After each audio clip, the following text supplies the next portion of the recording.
On digital radio and 1089 and 1053 AM. The Two Mics on talkSPORT.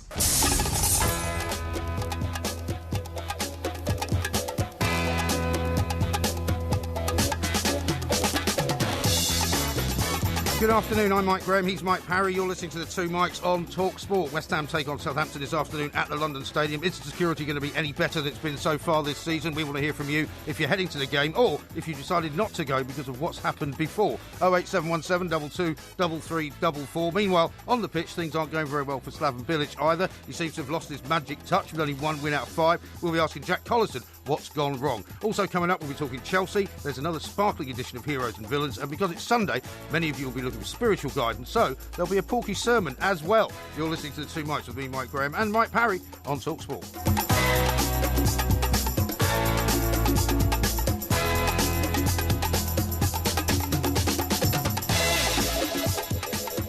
This is talkSPORT. We are the Two Mics. It's time to say a very, very good afternoon to Mr. Mike, a Porky, a Parry. Very good afternoon to you, Mr. Parry. And a very good afternoon to you, Mike. And it's great to be here. Having woken up in Whitley Bay this morning. Yes. A rainy and rather overcast Whitley Bay. Very, very dark and dank. In that great part of our country, the northeast, yes, on the coastline there, beautifully, mystically sort of... A place you know so well. Absolutely, after all. absolutely fantastic. You did the northeast quiz, of course, on Friday I did. On the show, and you got 1 out of 10, I think, didn't you? Well, the questions were particularly obtuse. Yes. But I have to say, thank you to everybody last night at the old Whitley Bay Playhouse. It was wonderful. And now back to business. Yes, exactly. Now, I want to talk to you, I mean, West Ham you've mentioned, and yes, we're definitely going to get onto that subject, but...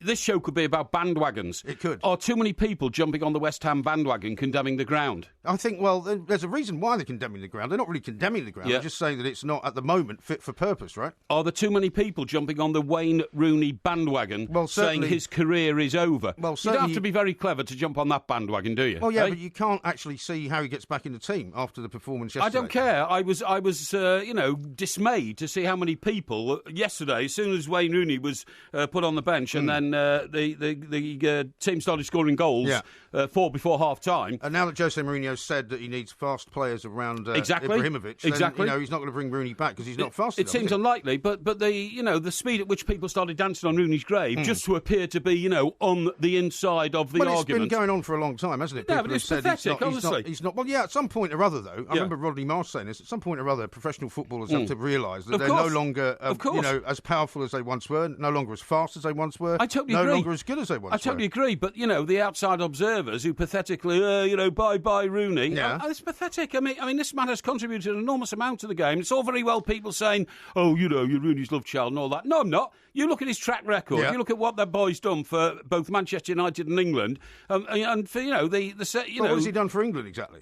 Well, what he's done for England is he's managed to score more goals for England than anybody else in the history of the game. So that's one thing he's done for England. Yeah, but he might still make very important matches in tournaments. He hasn't really ever performed, has he? Neither of the whole England team. That's true. One man can't carry a team. But anyway, look, we'll talk about that later. You're right about the West Ham situation, and I'm glad you're focusing on it because we may be talking to some West Ham fans today on their way to the ground, more importantly, as you pointed out earlier, some West Ham fans who are not on their way.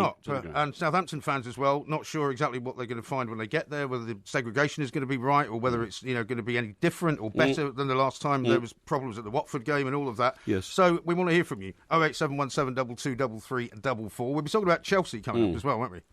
We're definitely talking about Chelsea because, again, is this bandwagon time? Mr. Conte, who's struggling, I think, to adapt to the rigours of the Premier League. He had a sort of goodish start. I think the first 3 games were all right, weren't they? And now it's... Well, he comes with a pretty good pedigree as well. He comes with a good pedigree, but he doesn't come with the sort of knowledge that Mourinho and Guardiola seem to have at the very highest level. And, of course, I'm going to be accused of ignoring the Everton result yesterday. Well, you can't be accused of ignoring it because now you've mentioned it. Tremendous disappointment. Yes. The only good news was you weren't actually there to witness it. Well, no, I wasn't there to witness it, but I don't mind being there to witness defeat. I think that's when you have to stand up and be counted, but I wasn't. And now we've got Crystal Palace on Friday night at Goodison Park, 8 o'clock kickoff. And I have to say, that's a pretty crucial game for both clubs. Yes, it is. Absolutely right. Also coming up, there's going to be a Porky sermon, so I hope you're going to be prepared for that. There's going to be Heroes and Villains as well. Yes. We're going to talk to Jack Collison in a little while about the situation at West Ham kind of on the pitch. Yes. Only one victory so far far out of 5 games, that's right, which is not absolutely. very good at all. Yeah. Should we go to the phones and talk some West Ham fans? I would like that very much. I think we should do that. Yes. Mark is a West Ham United fan. Mark, a very good afternoon to you. Hello? Hello, Yeah, Mark. hi, Mark. What would you like to tell us, Mark? Am I on? Can you hear me, guys? Yeah, Yes, we can hear you. Oh, no one put me through. So this crisis, I'm on the crisis at West Ham. What's the crisis everyone's flapping about? I'm not aware of it. Well, No. the crisis is 1 win out of 5, right? And it's not a very good-looking season so far. Well, that's not really a crisis. I mean, we've got, I think we're going to be okay. I think everything's going to be fine. Yeah. But I'm a bit upset about everyone banging on about the ground, about some tiny, I've been to every game on the season ticket holder. Yes. About the tiny incidents that have been blown off proportion. Well, hang on. If they're that tiny, Mark, why are the joint owners, Mr. Gold and Mr. Sullivan, so anxious to reassure people that everything will be put right? I mean, look, they're very successful businessmen. They want to run a successful operation as they have done all their lives. I'm sure they will get it right, but you can't stick your head in the sand and say there is no problem at the moment. There is a problem. Hello, Mr. Pam. I'm a very big fan of yours. You talk so much sense normally. That's very kind of you. I like what you're saying, but the little but these little things about people standing up. Yep. What we need is a family enclosure where, see, at Upton Park, a lot of people used to stand a lot of the time, and there was no heartache because people knew each other. Yes. Now, to get round that, we just need a family enclosure. Which will mean the old school who used to stand up will be able to stand. And then the very youngsters or the elderly can go to the family enclosure, which will stop that heartache. There won't. And is there a plan won't for be that any to happen, heartache, but Mark, as far as you know? Is there a plan for that to be created then? I'm sure there will be, and I'm sure it will be resolved. But we mustn't talk about crisis, fellas, because there's good times ahead. The view at Upton Park that I've got is absolutely fabulous. Yeah, good. It's a fabulous ground. Good. And there's blue skies ahead. You know? Okay. Blue skies ahead is good. Mark is a very, very optimistic Yeah, man, very and good. we like I'm optimism glad. on this I'm show. glad. And We do. maybe he's right. Maybe you're right as well about people jumping on a bandwagon. Yep. But Yep. you were saying to me earlier about Robbie Fowler saying Yes. it's really not a football stadium. It doesn't Do you know, feel that, like a football that stadium. was a really interesting piece in the Sunday newspaper today. Yeah. Robbie Fowler now does a weekly column. And what he said, I mean, Robbie Fowler was a very distinguished professional footballer, played for England, played for Liverpool, played in stadiums all around the world. Scored some fantastic goals. Scored some fantastic goals, won things, of course, and all that kind of stuff. And he says it doesn't feel like a football stadium. Right. Now, he knows about football stadia, and what he said that during his career, when sometimes I used to go to continental stadia, they always liked going to stadia which had a running track around the pitch because they thought, well, the crowd won't be on our... If that's an away game. Yeah, exactly. Yeah. The crowd aren't in your face, so to speak. And he said he hated going to West Ham because at West Ham the crowd could be as little as 2 feet away from you, and it was intimidating. Very intimidating. Now, what he says about West Ham is, he says, although they haven't obviously got a running track around the pitch, there is a space where a running track should be. Yeah, there's room for a running track. Well, exactly. As I always say to you, they've got that kind of strange sort of astroturf That's effect right. where That's right, the distances are very, very weird. Yeah. Well, we'll talk to some more West Ham fans coming up. Let's do that. 08717 22 also, Jack Colson's going to be joining us as well. Great. Don't forget Heroes and Villains later, and the Porky sermon as well, because a bit of spiritual guidance on a Sunday is not bad. And we'll tell a few stories as well about our trip I think we on should. the train. I think we particularly the thing that people were wearing on their back working for the train company. That's right. Which is very strange indeed. Yeah, very odd. This is talkSPORT. We are the Two Mics. Loads more coming up.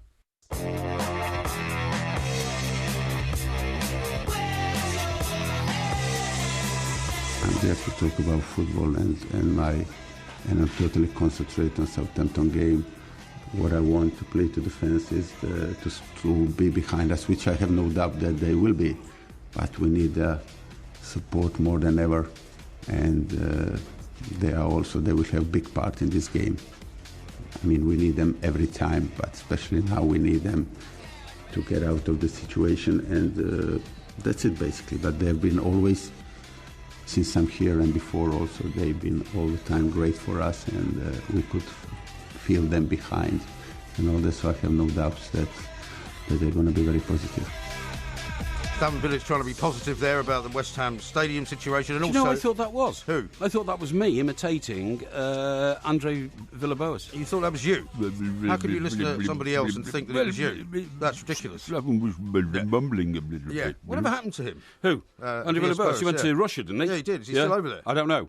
Not sure. I'm not a great fan of the Slaven Bilic was, Russian of course, league. one of the sort of stars of the Premier League last year. He was one of the stars of the Euros as well. Indeed. He's a great pundit. He was actually a star player for Everton. Well, was he? Yes. Okay. Well, we don't want to mention Everton too many times. No, okay. Just to let you know. But I saw a story today, actually, saying that he's had a child recently, but he hasn't actually got around to naming the yes, child. That's right. Because he's been so busy. About now is football and trying to get back on track. Let's talk to Ian Pearce, former West Ham defender, and see what he makes of the season so far. Only 1 win out of 5, playing Southampton this afternoon. Ian, a very good afternoon to you. Good evening, good afternoon even, wishing a day away there. Yeah, exactly. Well, Mike, is that something Freudian because you want the game to be over? Maybe, yeah. What do you think about what's going on at West Ham this season so far? It looks a different side to the one last year. I think they're suffering from because maybe of the success they had last year. They've done so well last year. New players have come in.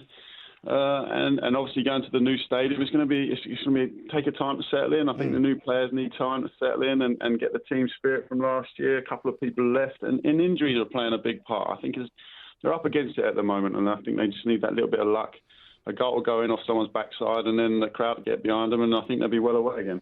Ian, you're absolutely right in what you're saying, but you can't be complacent about these things, can you? Because a poor start to the season, as you're edging towards Christmas, suddenly becomes a real problem, doesn't it? Because a lot of teams actually rely on getting out of the starting blocks very quickly at the start of the season to make themselves comfortable after Christmas. Definitely, and sadly, I witnessed that myself. And the year we went down, we had such a bad start to the season. We didn't get going until after Christmas. Yep. And after Christmas, we were on great form, but again, like you say, it was too late to turn it round. And I think they're struggling defensively. They're struggling. I think they need to get back to being ruthless and stingy and not conceding goals. And if you do that, you've got a platform to build from then. Yeah, I think the season you're talking about, Ian, if I'm wrong, did you get more Premier points than any club's ever got and still got relegated? 43? Yeah, that was it. Because you had horrible memories, but you were right. You had a terrific second half of the season, which you built up points. It wasn't enough to get you above the bottom three line. No, exactly. Talking about the new stadium, obviously, not that many, I suppose, professional footballers have gone through that. But if you can imagine what it's like for the guys to move from, the home of West Ham for many, many, many years to suddenly go somewhere completely different. A lot of people have said it's a bit like playing away every single time they're there. Is that fair to say? No, I think it is fair. And I was listening to Nobes as well when he was talking about the stadium. The fact that there's not they're not on top of you anymore. It's not that intense atmosphere that sort of intimidated teams when they came. And now teams are coming to the stadium and probably looking around and thinking, God, this is quite nice. We'll enjoy our day out here, rather than thinking, we're up against it. Funny they've made moves. They've got to get on with it now. They've got to make sure that, like Nobe says, turn it into a fortress and somehow start intimidating people again. No, you're absolutely right, Ian. You may have heard me talking earlier. Robbie Fowler has written a column in the Sunday newspaper today. He says, I'd love to play at West Ham these days. He said, when I played for Liverpool at West Ham, some aggressive West Ham fans in the chicken run were no more than 2 feet away from your face. You know what I mean? Exactly, and they could reach out and in night games at the old grounds was fantastic, and you couldn't get that. But they have to park these thoughts now. They have to now build. They have to start making it an intimidating place again. Sure.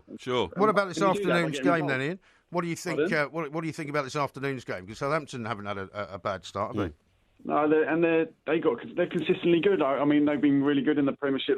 They're a good team, stable team, and they'll probably look to come and think, right, this is an opportunity to get at West Ham. And it worries me. I've got to be honest. I just want us to get back to being ruthless at the back. And I know the manager's talking about sacrificing some of the style to get a result, and I think they're going to have to dig in. I think they have to look around at each other and actually dig in and make sure that they get a result this afternoon. Yeah, I think it's quite an important game, this. Ian, thank you very much indeed for taking the time to talk to us. Ian Pearce there, former West Ham defender, who says they just have to get back to kind of what they were doing last season, which may be easier to say than to do. It's much easier to say than do, mate. You're absolutely right. Once you've lost the sync, the synchronising, the mojo, call it what you want, the big mo, and and the feeling of winning, because the feeling of winning is self-propelling, isn't it? And it is quite early in the season, so I think it's probably unfair to suggest that, they've had such a terrible start that it's all going to go horribly wrong for the rest of the year. But it impacts on you. It becomes a double weight on your shoulders every time you go a game without getting 3 points. It weighs you down further and further and further until it buries you in your own turf. Especially if you're at home. Let's talk to some more West Ham fans. You know the number, of course, 08717 22 33 44. Ed, I think he's going to the game. Ed, very good afternoon to you.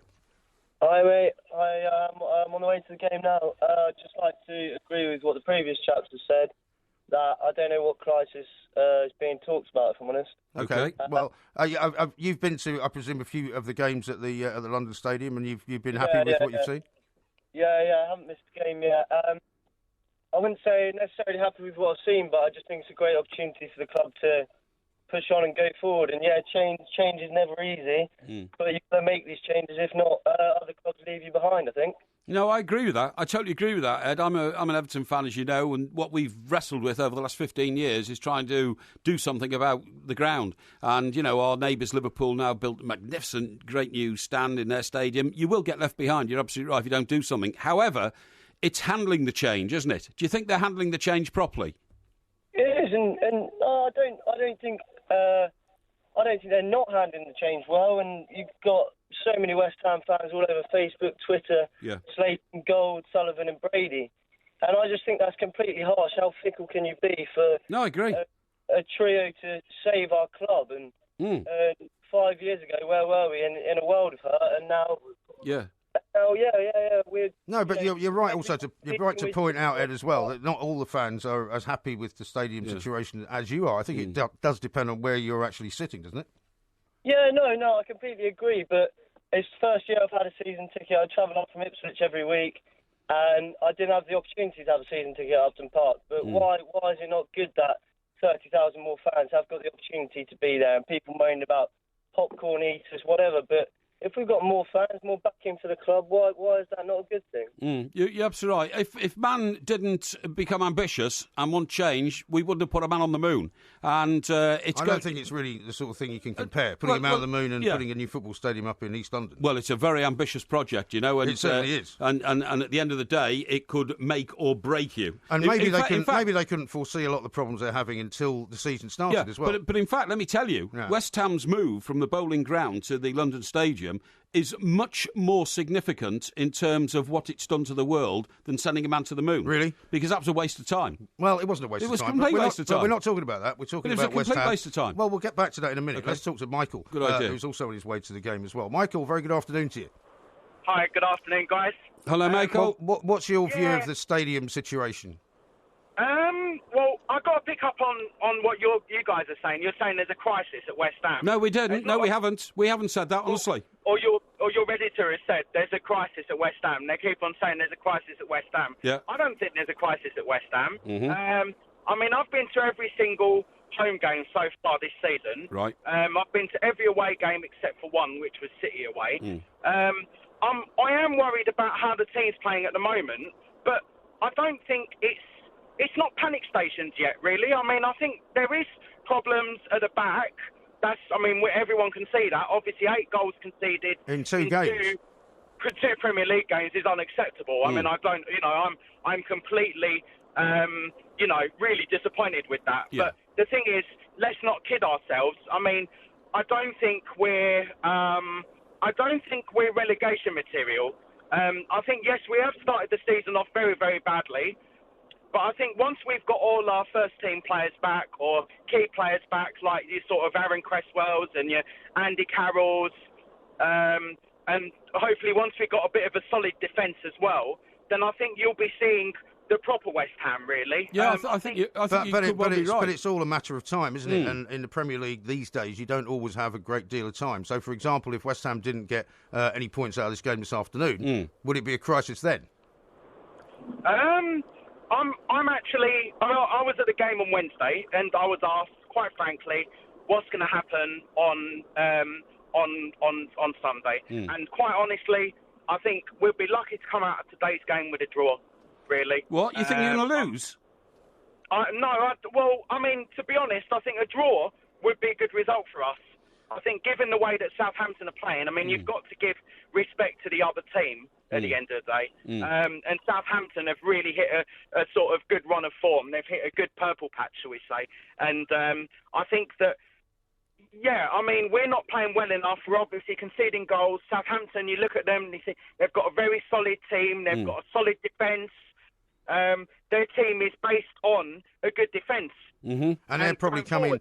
And they're probably coming to London expecting to get something out of the game. Michael, thank you very much indeed. We'll take some more calls on this coming up very, very shortly. 08717 22 3344. It's interesting, really, because we're getting a lot of calls from fans who are going to the game saying there's no crisis. There's not a problem. Absolutely. Last week when we were talking about it, there was a lot more fans saying, we're not happy about the seating arrangements, we're not happy about the segregation That's deal. right. Yeah. We've already spoken about how the police now say they can't really help out because their radios don't work, and that's not going to happen for a while. But the people who are running West Ham are refusing to recognise this crisis because they know there's teething problems. They'll deal with them. And in fact, only a few minutes ago, I saw a tweet from Mr. Gold saying that we're in the process of applying for a licence to house 60,000 people in the stadium. So you wouldn't be applying for that if you thought that you were in a stadium that was going to bring you more problems. Sure. So clearly they've got a plan to solve it. Yeah, and in fairness to them, as I said, they may not have been able to foresee some of the problems they've had with the segregation and all the rest of it without the season actually starting, the games going on. Sure. But keep calling us, please. 08717 2233 we'll be talking about Chelsea as well coming up in a little while. Lots more to come. This is talkSPORT.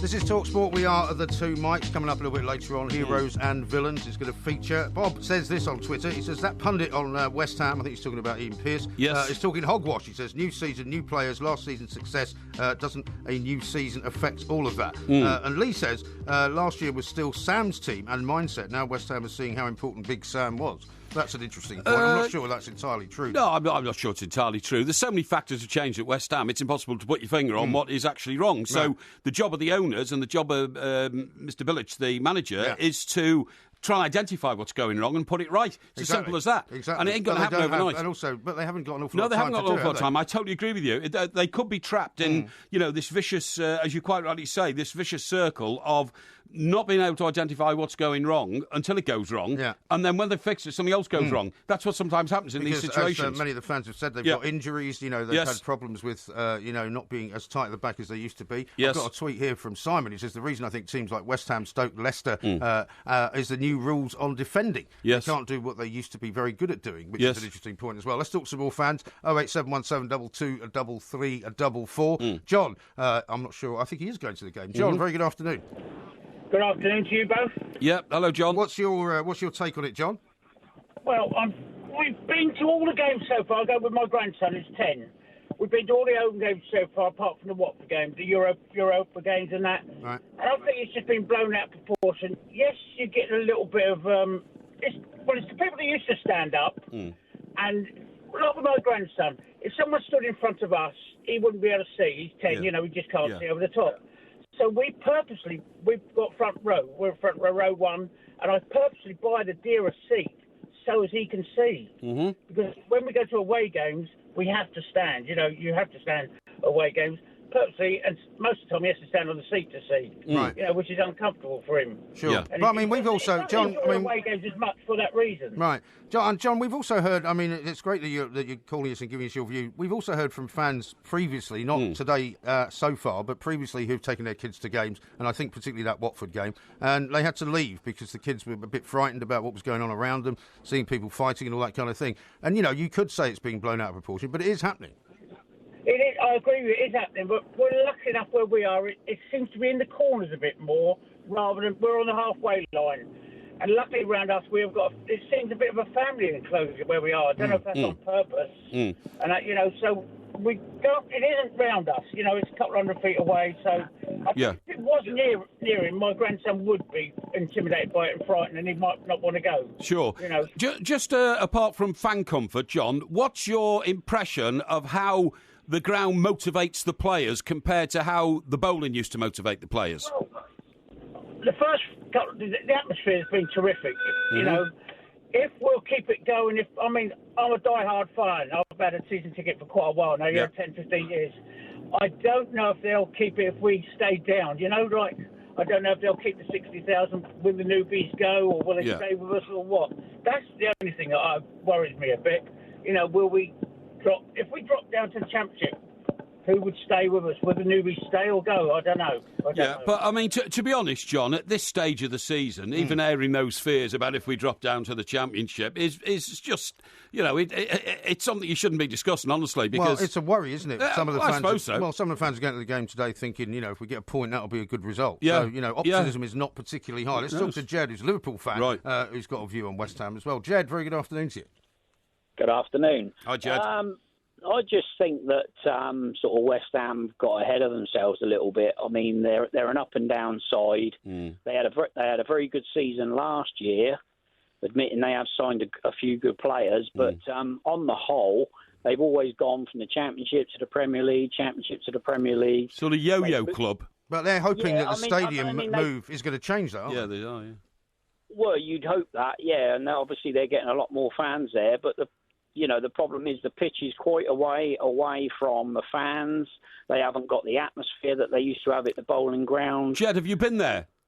I haven't been there. No, well, I mean, with the greatest respect, it's all very well, you know, peddling these ideas, but I think somebody's got peddling these ideas? Well, suggesting he's kind of making stuff up? No. What I'm saying is Jed's a Liverpool fan. He hasn't yet been to the West Ham. I'm sure he's been to plenty of football grounds, but I think you need to personally experience what's going on there before you can judge. Yeah, it's difficult to tell just by looking at it on TV, isn't it? Yeah.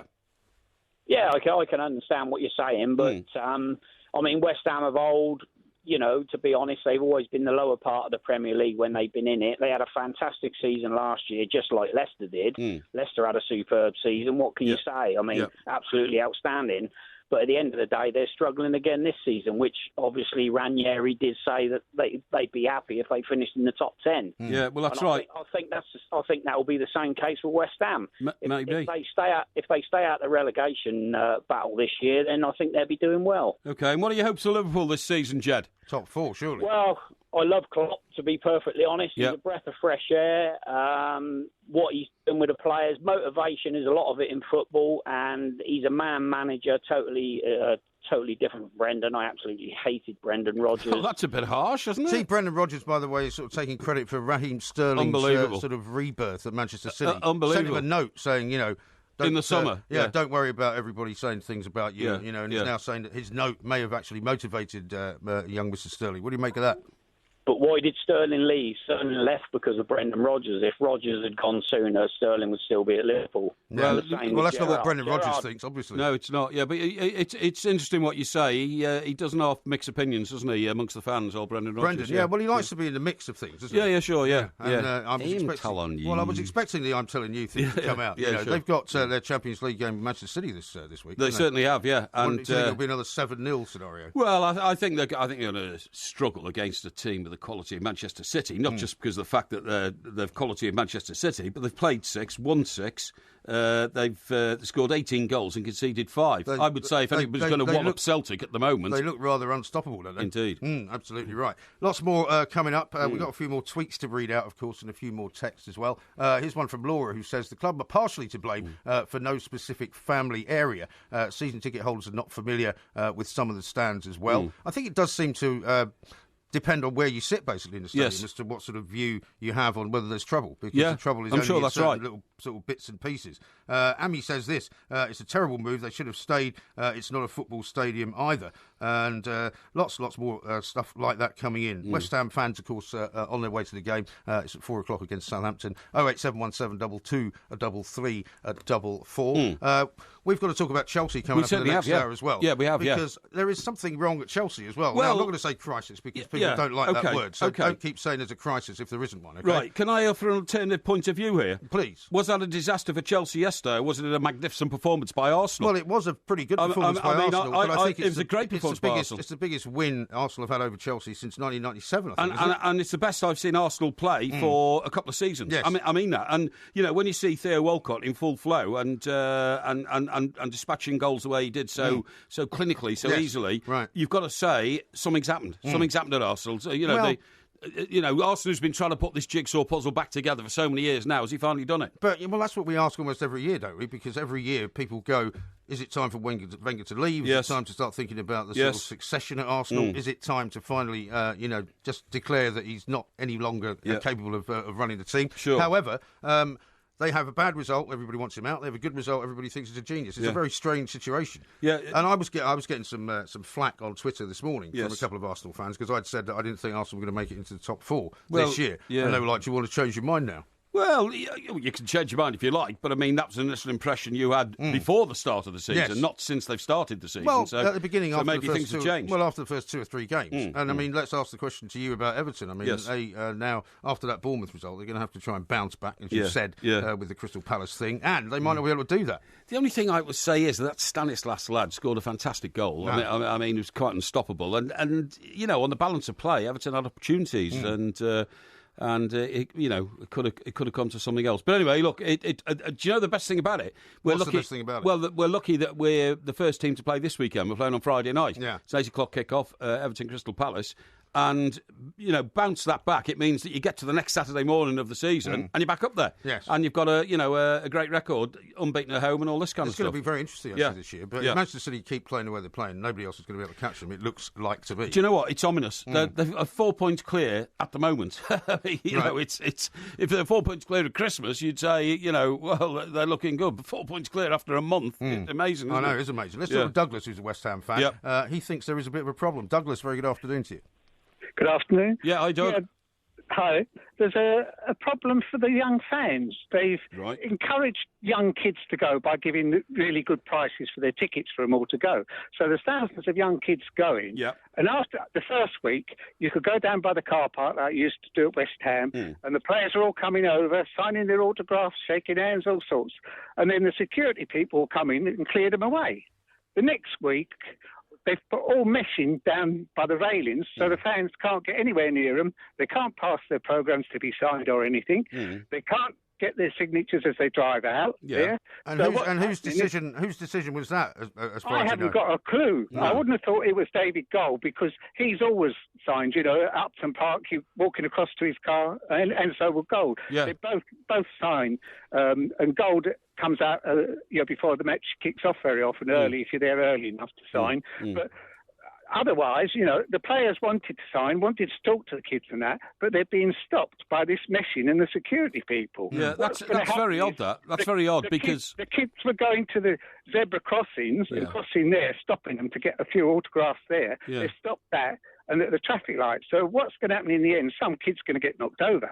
Well, I mean, that's a shocking sort of scenario. Is it fair to say, Douglas, though, that some of these problems couldn't really have been foreseen until the games actually started being played there? Exactly. Well, yeah, why would you have to put meshing to stop the kids? Well, they didn't have any meshing at Upton Park. Well, Douglas, listen, you've identified something here which the people who run the club may be unaware of. That a lot of stuff is subcontracted these days, and of course the debate now is on about how much actual control have West Ham got over their ground, which is still owned by somebody else and which they rent. So what I'm saying is the people who own the ground may be the people putting up the mesh netting. But do you know what you should do, Douglas? You should write to somebody or email somebody at the club and make them aware of this, because, for instance, when Mr. Gold and Mr. Sullivan come out and they cross their arms, like the Hammers emblem, and have their picture taken next to fans at the tunnel, they are fans themselves. They will be. No, that's what I can't understand. Because all these young kids, whether it's 20,000 or whatever, there must be literally thousands of them there, are the future of the club.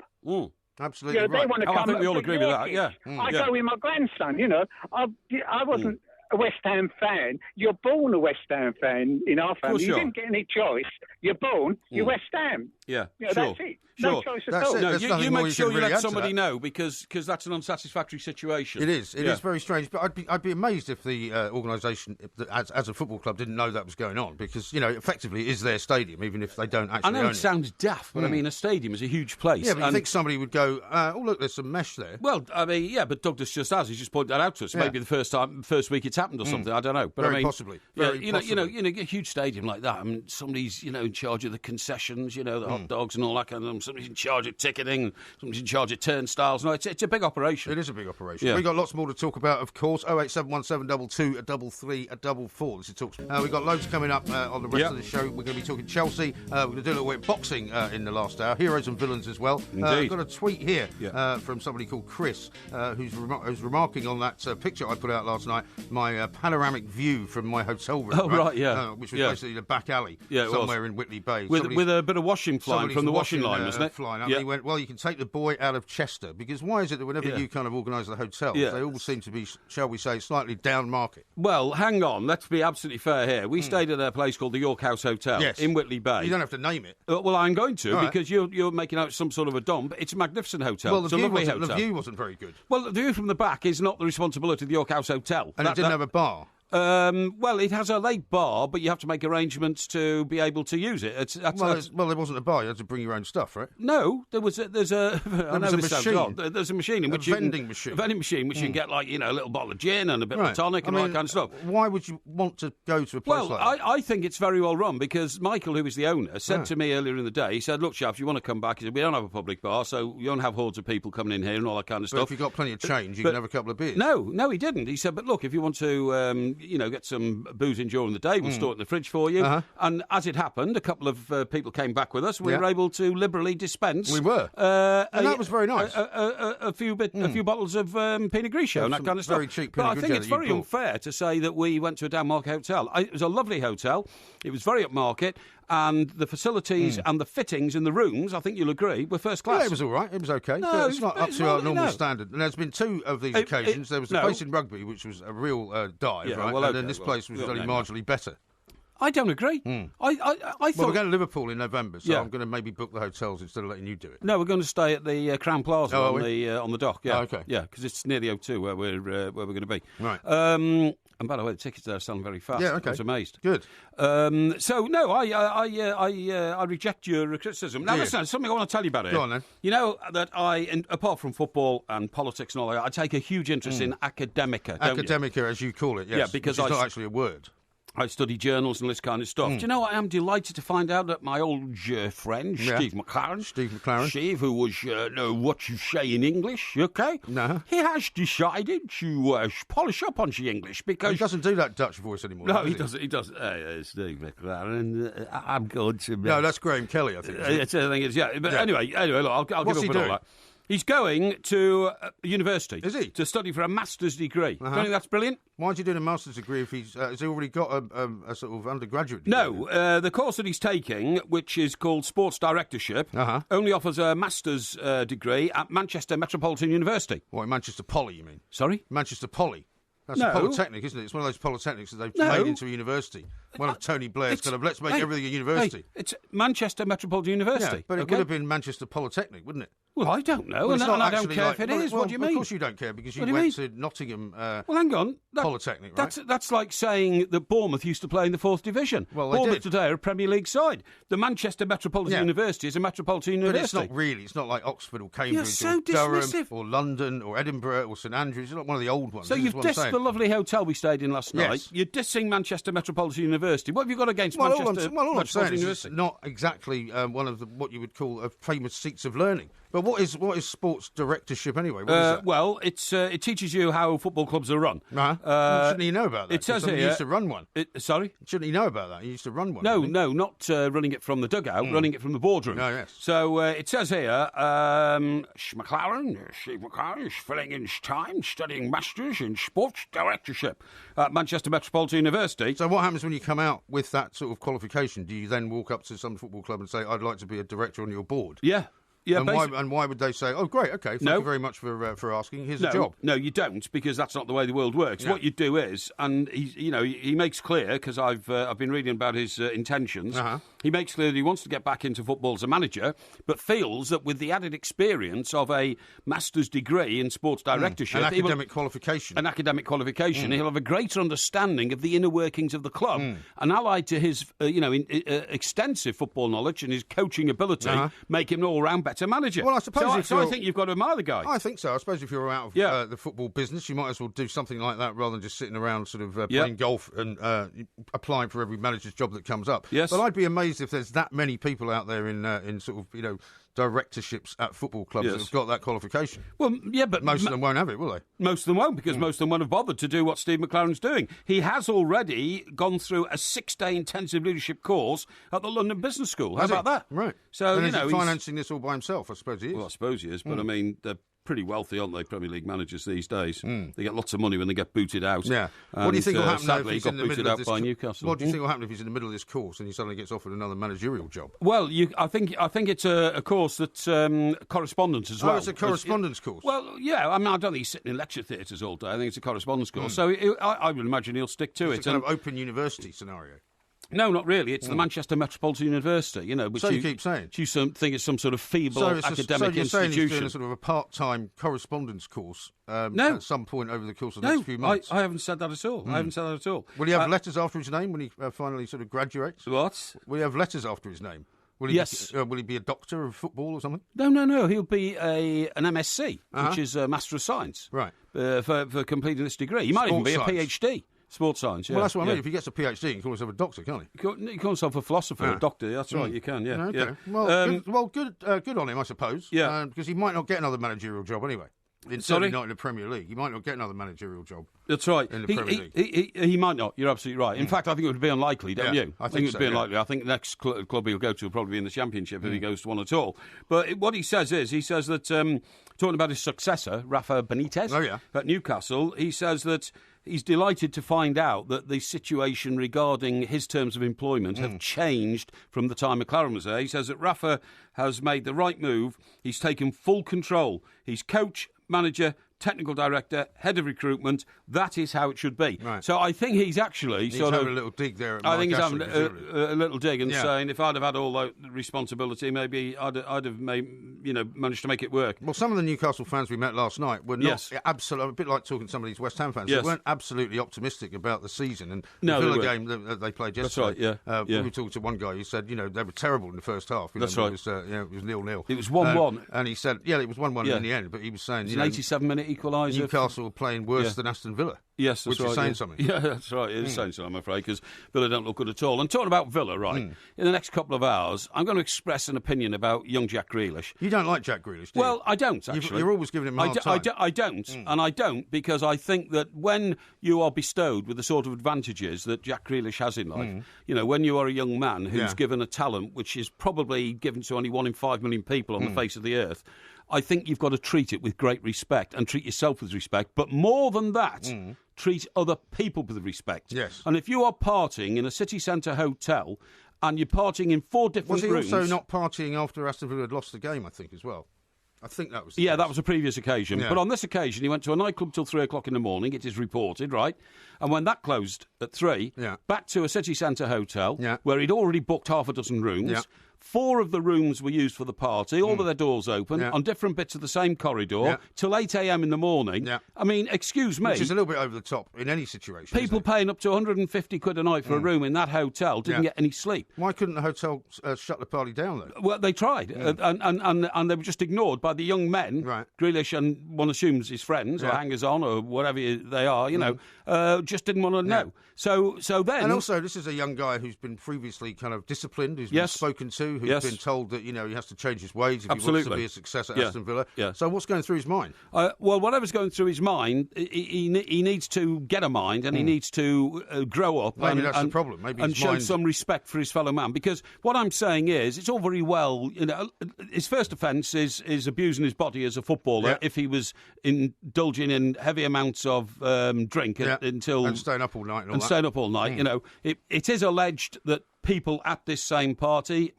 might have been using the old hippie crack stuff. Yeah, but not him. There's no suggestion that he was. No.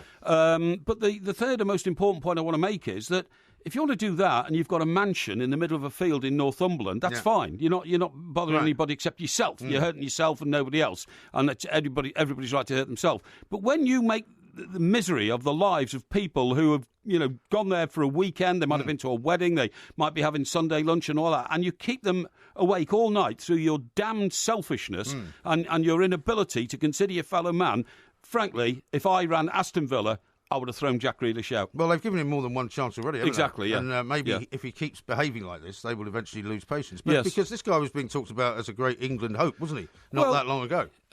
You can spot it from a mile away, really, when, the first time you see reports of a bloke lying face down on a pavement in Tenerife on holiday, even if he's a professional footballer and he's had a season, you kind of get the drift. It's not a good look. That his disciplinary attitude to life is not up there with, the Joe Coles of this world, the Cristiano Ronaldo's. the Theo Walcott of this world, these guys who, really understand the blessing that God's given them to get on with life and make something of their lives.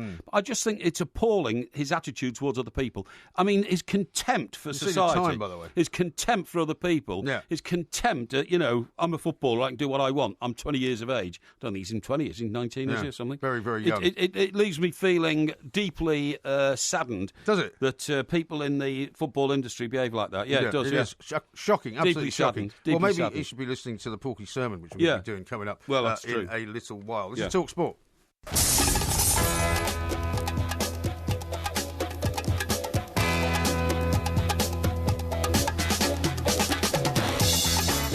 Good afternoon, I'm Mike Graham, he's Mike Parry. You're listening to the two mics right here on talkSPORT. West Ham take on Southampton this afternoon at the London Stadium. We'll be talking some more about that coming up in a little while. We're talking Chelsea this hour as well. Michael Dubrey's going to be joining us to tell us what he thought of their performance against Arsenal. Sure. Not very good, I think most of the fans would conclude. Also, coming up, we're going to have the Porky sermon because it is Sunday, and of course a lot of people are looking for a little bit of spiritual guidance. And also I'll be telling you a few tales about where we were yesterday as well. 08717 2233 444. You're listening to the two mics with me, Mike Graham, and Mike Parry on talkSPORT.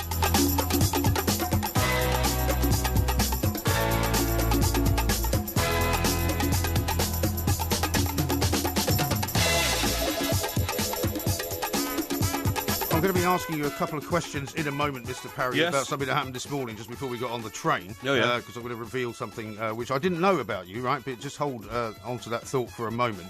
It's not going to be something terrible. You got me worried here, man. Yeah, well, you'll have to think back to what you did before we got on the train. But we'll come to that in a little while, because just before the news there, you were talking about Steve McLaren doing a course at what university? Manchester Metropolitan University. Manchester Metropolitan University. Dissed and mockingly sneered. I did not sneer. And called it Manchester Polytechnic. Well, it probably used to be Manchester Polytechnic. It's Manchester Metropolitan University. Well, guess what? The man who's actually devised the course and is the founder of the course that Steve McLaren is doing is listening to the show, and he's just called us to tell us more about it. Andrew McIntyre is here. Andrew, very good afternoon to you.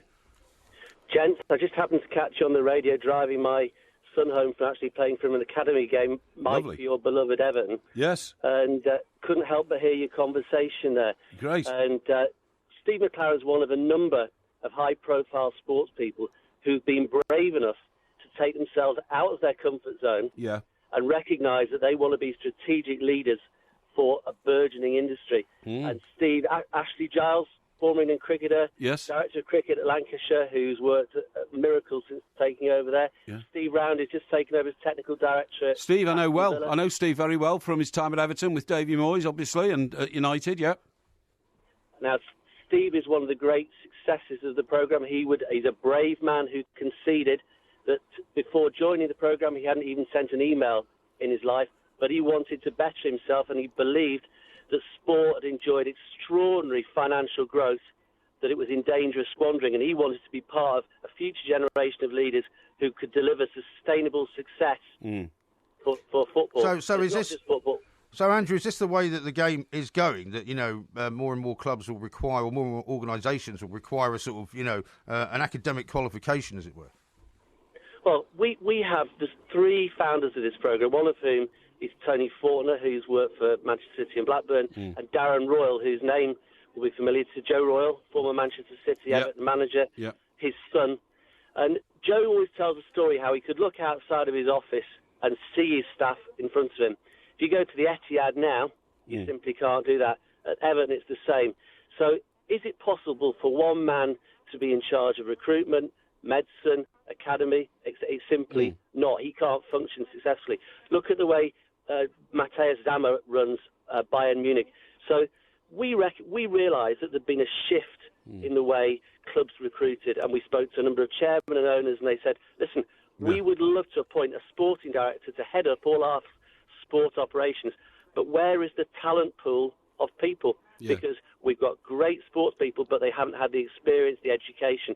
So Manchester Metropolitan Business School, I have to tell you guys, the business school at Manchester Metropolitan University is highly innovative and dynamic and forward-thinking, created a programme around the position of sporting director.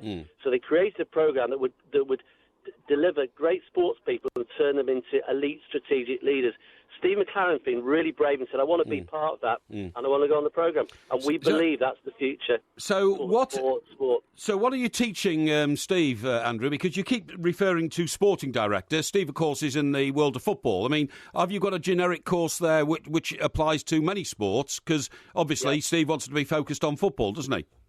Well, it's a master's degree in sporting directorship. Right. So it is not just football. There's been various roles along the line of sporting director and director of football. But this is, for example, Dave Parsons is head of performance for the England Cricket Board. Yeah. And he's one of our students. Right. He's worked with a number of students from the different sports to create a roadmap for English white ball cricket, for example. Yeah, okay. And are there sort of sporting bodies that administer various sports, whether it's cricket or football or even maybe rugby? Are they involved in any way with this course? I mean, do they help sponsor it or anything like that? Very much so. So there's a company called VSI, who I'm the chairman of, that we created in partnership with the university. We have a supervisory board, including representations from all the major governing bodies. So it's a multi-sport programme, and it's an elite leadership programme. We actually believe that there will come a day, and I know this has been attempted at Southampton, where there will be somebody from outside of football who will come and work as a sporting director at a football club or a cricket club. We have people on our programme who we believe are capable of doing that. Yeah, it's very ambitious. It is, because, I mean, when Clive Woodward went to Southampton, it didn't really work at all, did it? And he was from another sport, another kind of discipline, if you like. And although he had great sort of leadership qualities, as far as we knew, it didn't really work in this different arena. If you look at your own football club, Mike Parry, you'll find that the head of their academy is, in fact, not from a football background, but from a performance background for the US Olympic team. Right. So organisations, sporting franchises are becoming more innovative and challenging themselves and looking to see where can we pick the best practices from global sport rather than a very parochial English sport. I see. And do you think in years to come, Andrew, that clubs simply will not appoint sporting directors or a director of football unless they've had the additional ability to progress and get a master's degree like the one you teach? I think there's a growing inevitability that such is the responsibility that goes with the programme. And we see the sporting director being a statutory board director. Yeah, I see. Somebody who sits on the because main board sorry to interrupt you, what I'd compare it to is that 30 years ago, you could be a coach without taking any coaching badges, but you can't be now. Is this a similar sort of development? Absolutely, Mike. I think you've drawn an excellent parallel there. Well done, Mr. Parry. Yeah, thank you. Now, I don't want to be frivolous, Andrew, but since we were arguing about it earlier, one last question. Did Metropolitan University Manchester used to be Manchester Poly? Indeed it did, and it celebrated the fact that as a polytechnic it was a vocational institution that delivered qualified people for real jobs. Exactly. So this isn't ivory tower academics. This is real world that's different, innovative, challenging, and in all essence practical.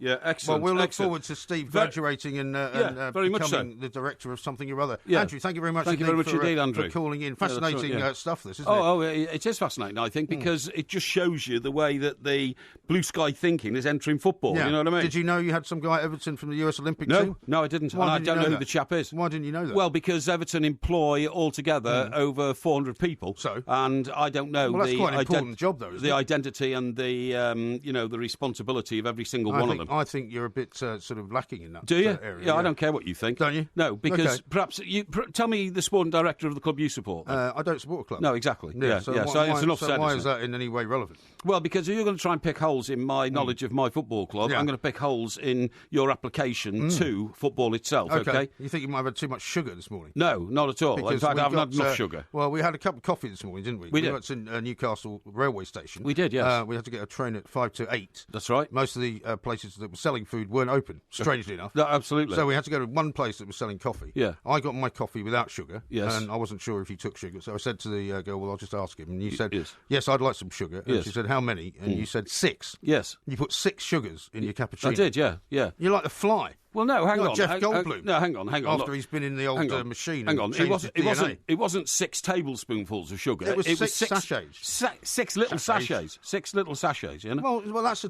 teaspoon. No, it's not. Yeah, it is. No, it's not. It's one portion of nothing sugar. like it. No, it's not enough to put in a thimble, to be honest. I've never seen anything like it. And I was shocked. Well, I don't know why you're shocked. I don't know why you're shocked because.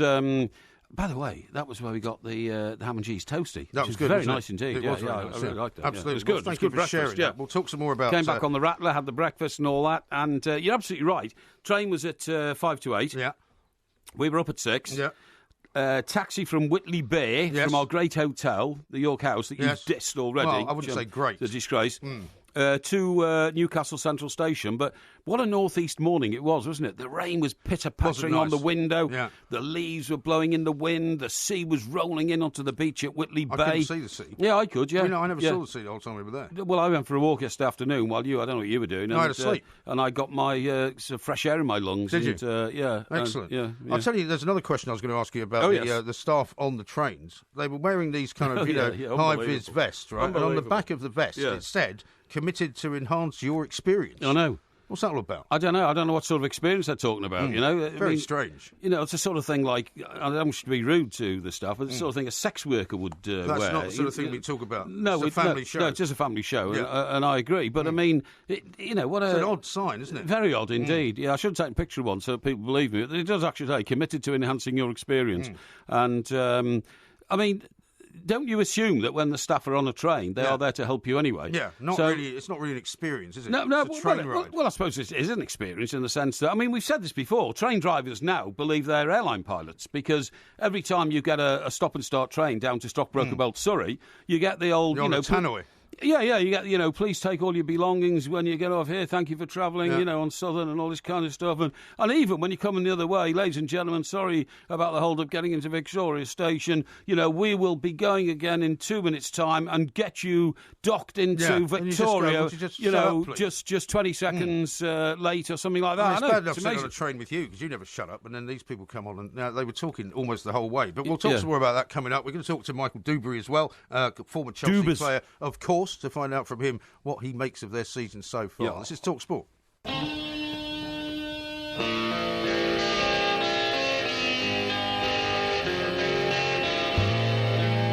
When you don't start very well, and it's very difficult then to find the right way to change. And I think that our first half was very bad to be true.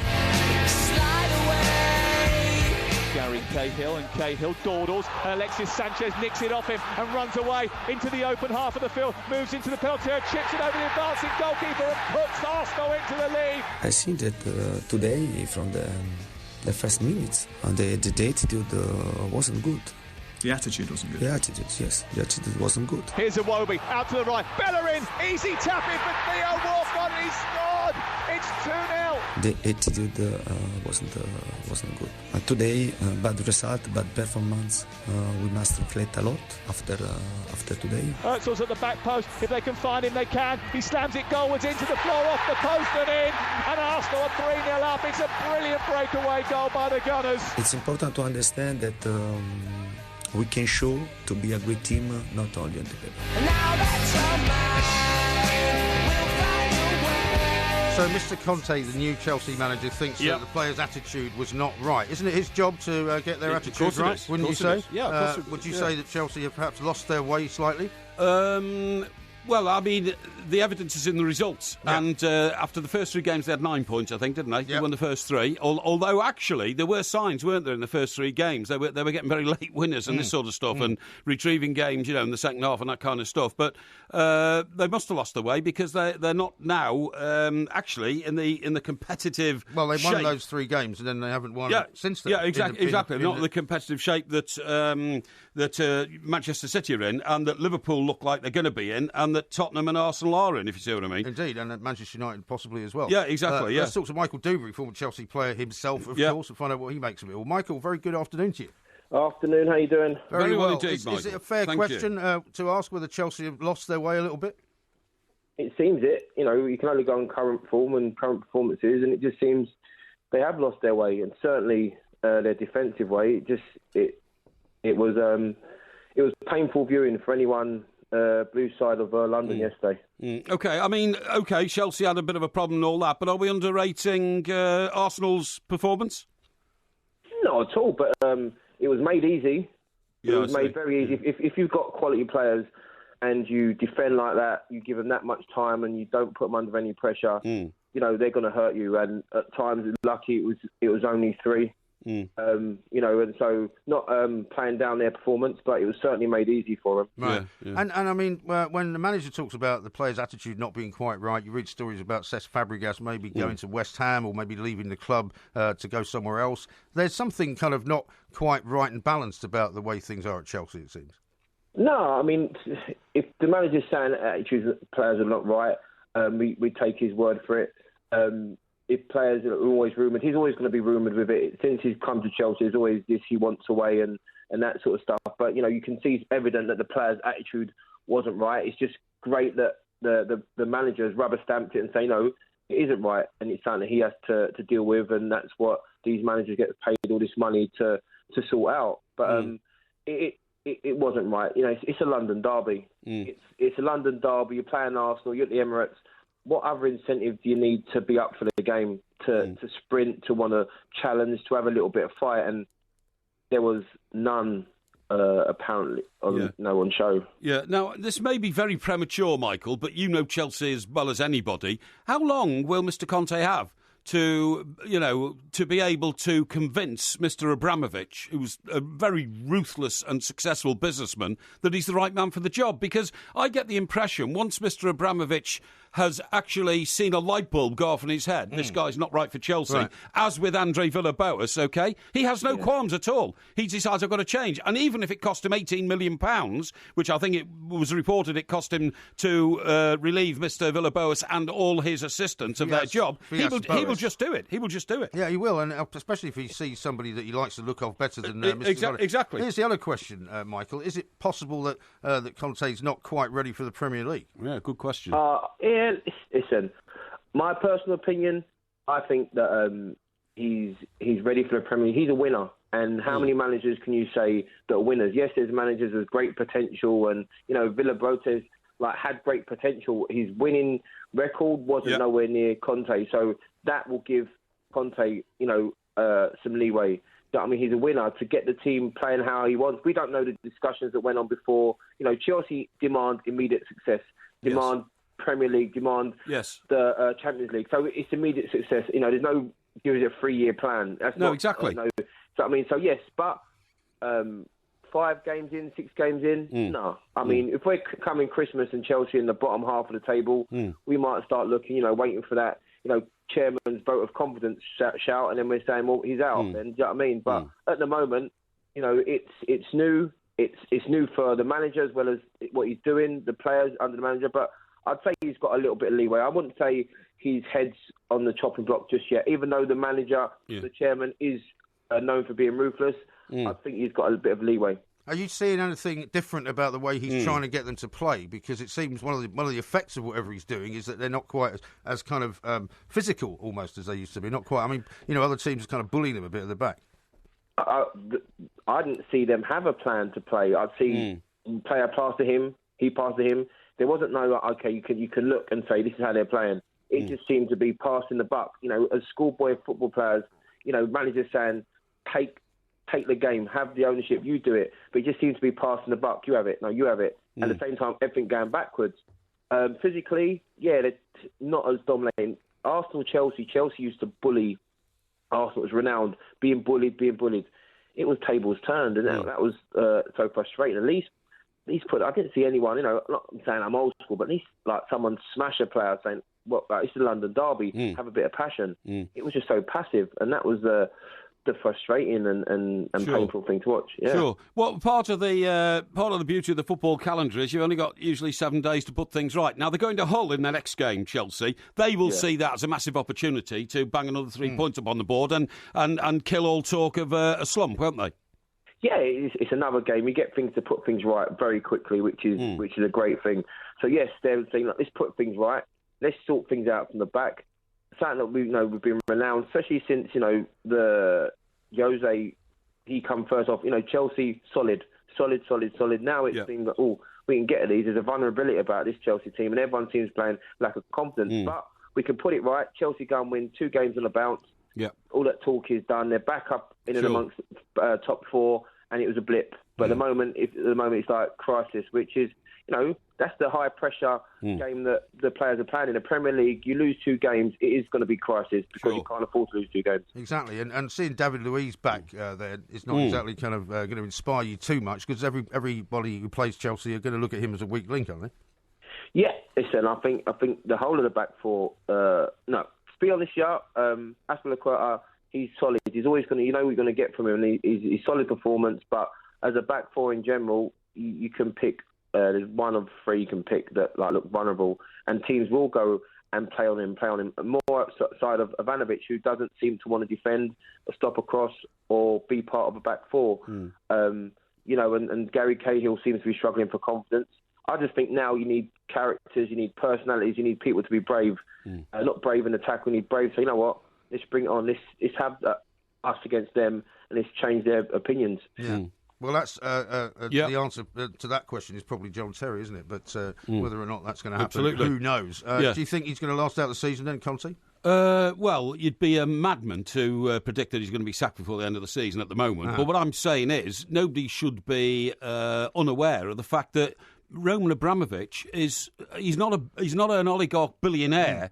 For any other reason, that he knows how to make vital decisions which get things right. Yeah. And we've seen it happen on his managers. Absolutely. I mean, his track record of suddenly waking up and saying, this guy's not right, and then sacking him. He sacked a manager who won the World Cup for Brazil. Yeah. He sacked AVB because it just wasn't working. He sacked the manager that won the Champions League for him. He sacked the manager who won the Champions League for him. You're absolutely right. And he has no qualms about it whatsoever. So all I'm saying is there are no guarantees whatsoever about your longevity at Chelsea. None whatsoever. None whatsoever. Alan is not as impressed as you are with Steve McLaren's move to Academica. Whatever exams McLaren studies and maybe passes, he is the Wally with the brolly. He talks nonsense on TV and is going nowhere in football. You see, that's a bit unfair. It's a bit unfair, a bit harsh. Listen, I'm getting a few comments here about the amount of sugar I put in my coffee. Well, I'm not surprised. It says here, Porky, sugar is one of the worst things you can put in your body. 6 sugars in your coffee will be the reason, and then it just peters out. But I mean, I think he's going to say you've got a tricky, a dicky ticker. A dicky ticker. Yeah. Well, I haven't, honestly. I had a dicky ticker a long time before I started putting 6 sugars in my coffee. Well, if you've been doing it all your life, though, I'm not surprised. 6 sachets of sugar. Could Porky taste the coffee? It's a bit like eating 3 Mars bars. Shocking, Porky. No, it's not, honestly, because they're very small sachets of sugar, and you have to remember... It's hard to say that, isn't it? Sachets. Sachets of sugar. Sounds like Steve McLaren. Sounds like Steve McLaren. Sachets of sugar. And anyway, we've seen the time. Look. Well, don't worry about that. I'm trying to explain. This was in a cappuccino. Yeah. And which is already kind of sweet anyway. Well, but most of a cup of cappuccino is froth. There's very little coffee in it, and therefore... But there's also chocolate on it as well. No, there was no chocolate on mine. No, I didn't want any chocolate on mine. But it's almost like eating candy floss when you're drinking a cappuccino. You eat it rather than drink it. You know what I mean? No, I don't know what you mean. Yeah. Anyway, we've got to do some news now, and then Porky sermon time coming very soon as well. Excellent. This is talkSPORT.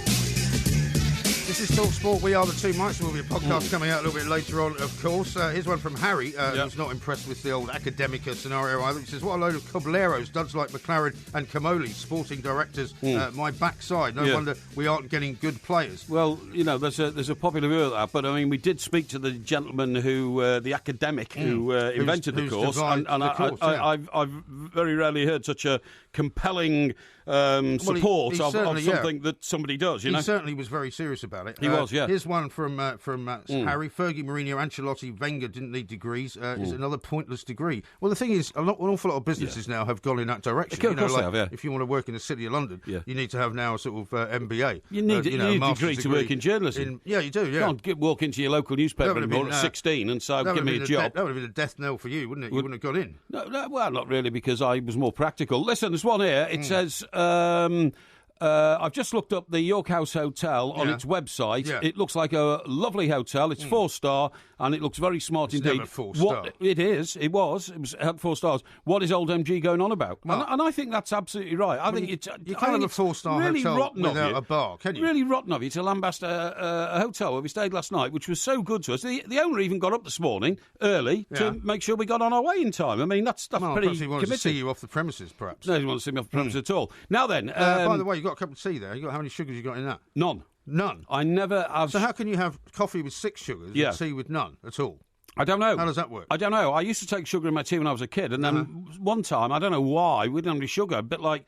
Did you tell me you ran out of sugar or something? Yeah, when I was about 12 or 13, I used to take 4 spoons of sugar in my coffee, and then there was a sugar shortage, which, when you tell people that, when I tell my daughter that, she's like, you had what? Yeah. You know, was it like rationing or something like that? And it was. That's right, yeah, I can't remember why there was a sugar shortage. I have no idea. It might have been the same era when I gave up sugar in my tea for some unknown reason. But you literally couldn't buy sugar. No. You know, and there was none of these kind of alternative types of sugar around in those days. No, it was that's either right. sugar or nothing. For years, my mum used to put like a little white tablet in her tea, and it was a sweetener rather than sugar. Oh, you know did they what I have mean? sweeteners? I didn't think they had them then. Well, yeah, it was. I mean, I'm talking about 20 years ago or something like that. She doesn't take any sugar now, I don't think. Yeah, well, I'm talking about the 70s when they didn't have sweeteners at all. Well, and my mother said to me, look, you can't have 4 spoons of sugar anymore because there's a sugar shortage. Do you know what? You can have 1. I'm amazed how... Do you mind if I finish the story? I thought you had, sorry. No, I haven't. Oh, yeah, sorry. I know you don't listen to a word I say. Go on. So I said, well, I'd rather, if I can't have 4, then I'm just going to have none. So that was when I gave up sugar. So that was a petulant sort of, childish sort of rebuke. Yes, yeah, sort of, yeah. Well, it's the sort of thing you would still do, even at your age. Yeah, I'll tell you about a petulant, childish rebuke, guys. It's quite funny.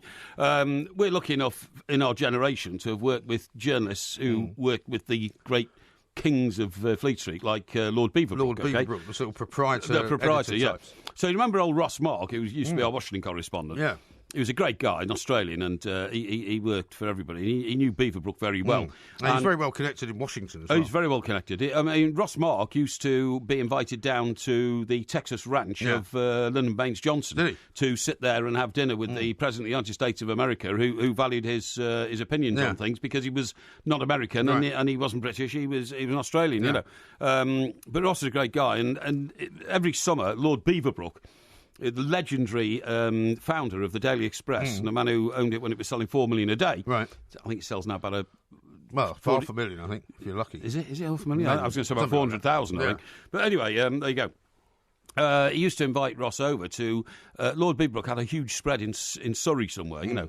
Stockbroker Belt. Stockbroker Belt, yeah, that's right, Stockbroker Belt. And, of course, Lord Beaverbrook was Canadian by birth, so he liked, you know, the sort of drinks they drink in North America, and this was mint juleps, right? And they're all in the garden. Which is a sort of drink of the South, really. It's not a Canadian drink. It is, yeah. It? No, it is a drink of the South. I agree, about Canadian Club or something like that. No. This was mint juleps. It was summer and he was on a barbecue or something like that. And he invited all his editors, you know. One particular smart-ass, you know. Lord Beaverbrook was, you know, moving around and how's things, chaps, how are the mint juleps? And one guy said, very nice, your lordship, very nice, but just a tad sharp, you know. Beaverbrook sort of looked trying to be clever. Yeah, trying to be clever. Yeah. Just a tad. Well, he's an expert in. It's the sort of thing you would do, isn't it? You're trying to impress the boss. So you make out that you were some kind of mint julep aficionado. Well, I don't try and impress the bosses. You know, that's not. I've noticed that lately. Yeah, that's not my. That's not my. Well, most of my life I haven't impressed bosses, but there you go. Yeah, but not for want to try. No. Well, you know, and trying to be a smart ass and that kind of stuff. So Beaverbrook, he was a very powerful man. I mean, he'd been war minister in the British government. Minister for propaganda, wasn't he? He'd minister for quite a lot of things. Yeah. And an incredibly wealthy man who had vast holdings around the world. So he calls his butler over, literally. Yeah. And he said, Jeeves, or whatever your name is, come over here. Yeah. Is that what his butler was called? Well, no, I don't think it Seems unlikely. But, I mean, Jeeves is the most famous butler in the world, isn't he? To all intents and purposes. I suppose so. Or Parker, Yes, my lady. Yes, that's possibly more famous than Jeeves. No, my lady. Yeah. So he calls the butler over. So what are you laughing at? So he calls the butler over. How long is this story, by the way? Well, let me tell you. And he says to him, lose the will to live. He said, go and get a jar of sugar, because in those days they're in those stone jars, you know what I mean? Quite big ones. Were they? Yeah. How do you know that? I just know, because this story was explained to me by Ross. So the sugar's in a stone jar? It's in a stone jar, yeah. How much sugar? Oh, I would say probably £4. £4? About twice the size of a £2 bag of sugar, okay? Roughly, yeah. So he says to the butler, go and get me a jug of sugar, and a spoon. So the butler brings her, and he's standing next to this, smart-ass editor, and he says, a bit tad sharp, is it? I'll tell you what we'll do. And he takes the tablespoon, and he just keeps heaping it into his glass. Right. So that there was more sugar than fluid, and stirring it round, and said, now try that. And, of course, the guy had to, drink it and be violently sick later because he tried to be smart with Lord Beaverbrook. Yes. So, never try and be smart with the rich and wealthy. Let that be a lesson to you. Yeah. A couple more tweets to come. By the way, you didn't compliment me on getting the Manchester Polytechnic thing right because, of course, it does turn out that Metropolitan University Manchester used to be Manchester Polytechnic. Yes, but I knew that. But the point was, I wasn't going to join in your smutty little campaign to diss Manchester Metropolitan University by trying to make out it's only half a university because it used to be a polytechnic. It's the sort of rubbish that you come out with. For a man who went to Bath and couldn't even survive there, and Bath University's pretty down market, isn't it? Not at all. No, it's very well sort of staffed place. Big sporting outfit. Actually, one of the lesser universities. Well, that wouldn't be any good to you. Well, you got the sporting nous of a can of soup. That's not true either. And I beat you at any sport you want to take me on it. And no, I don't think so. And I thought you were being rather dismissive and rude, actually. Well, I don't think so. I think a lot of people have agreed with me that there isn't much point in Steve McLaren doing a course like that. But we shall see. Maybe he'll prove everybody wrong. Maybe he'll emerge as an incredible leader. Yes. And maybe he'll be appointed to be the head of some massive body. Indeed. Who knows? PJ says it's hard for Conte to succeed when he's got the same players to work with as last season who underperformed. Yeah, but we were told that they underperformed last season because they'd lost interest in Jose Mourinho and they weren't willing to play for him anymore. So they can't have that excuse again, can they? No, they can't. You're right. Now then, I've got one here from, actually, it doesn't give its name, but it's, right, I've just booked 4 tickets for me and the missus. Yeah. So it must be taking 2 friends with them, I suppose, if you book 4 tickets for you and your missus, unless you want 2 seats each. But it's great to hear from you. For Liverpool at the O2, we can't wait for a night of bladderation. And that's our next event, isn't it? It is, November the 4th. November the 4th, night before fireworks night. So the real fireworks night on Merseyside happens not on the 5th, but on the 4th at the O2 Arena. Right, OK. And we will be there. Really? Well, thanks for investigating that particular text or tweet or whatever it was. Yes. Here's one from somebody called Norman, who says, as a cyclist wearing flip-flops and a rucksack and not in the empty cycle lane. #nightmare. This is one of your pet hates, isn't it? It is, yeah. But we'll talk some more about that coming up. Indeed. We've got lots more to do. Are you ready for the Porky sermon, by the way? Say again, mate. The Porky sermon's coming up. Porky sermon, I'm happy right? to do that. No, I like to do that on a Sunday. I like to interpret what, the good book means for those who are lost. Well, we're going to choose a passage from the good book, and you're going to tell us exactly what it means for everyday use. Indeed, I will. It's coming up next, right here on talkSPORT.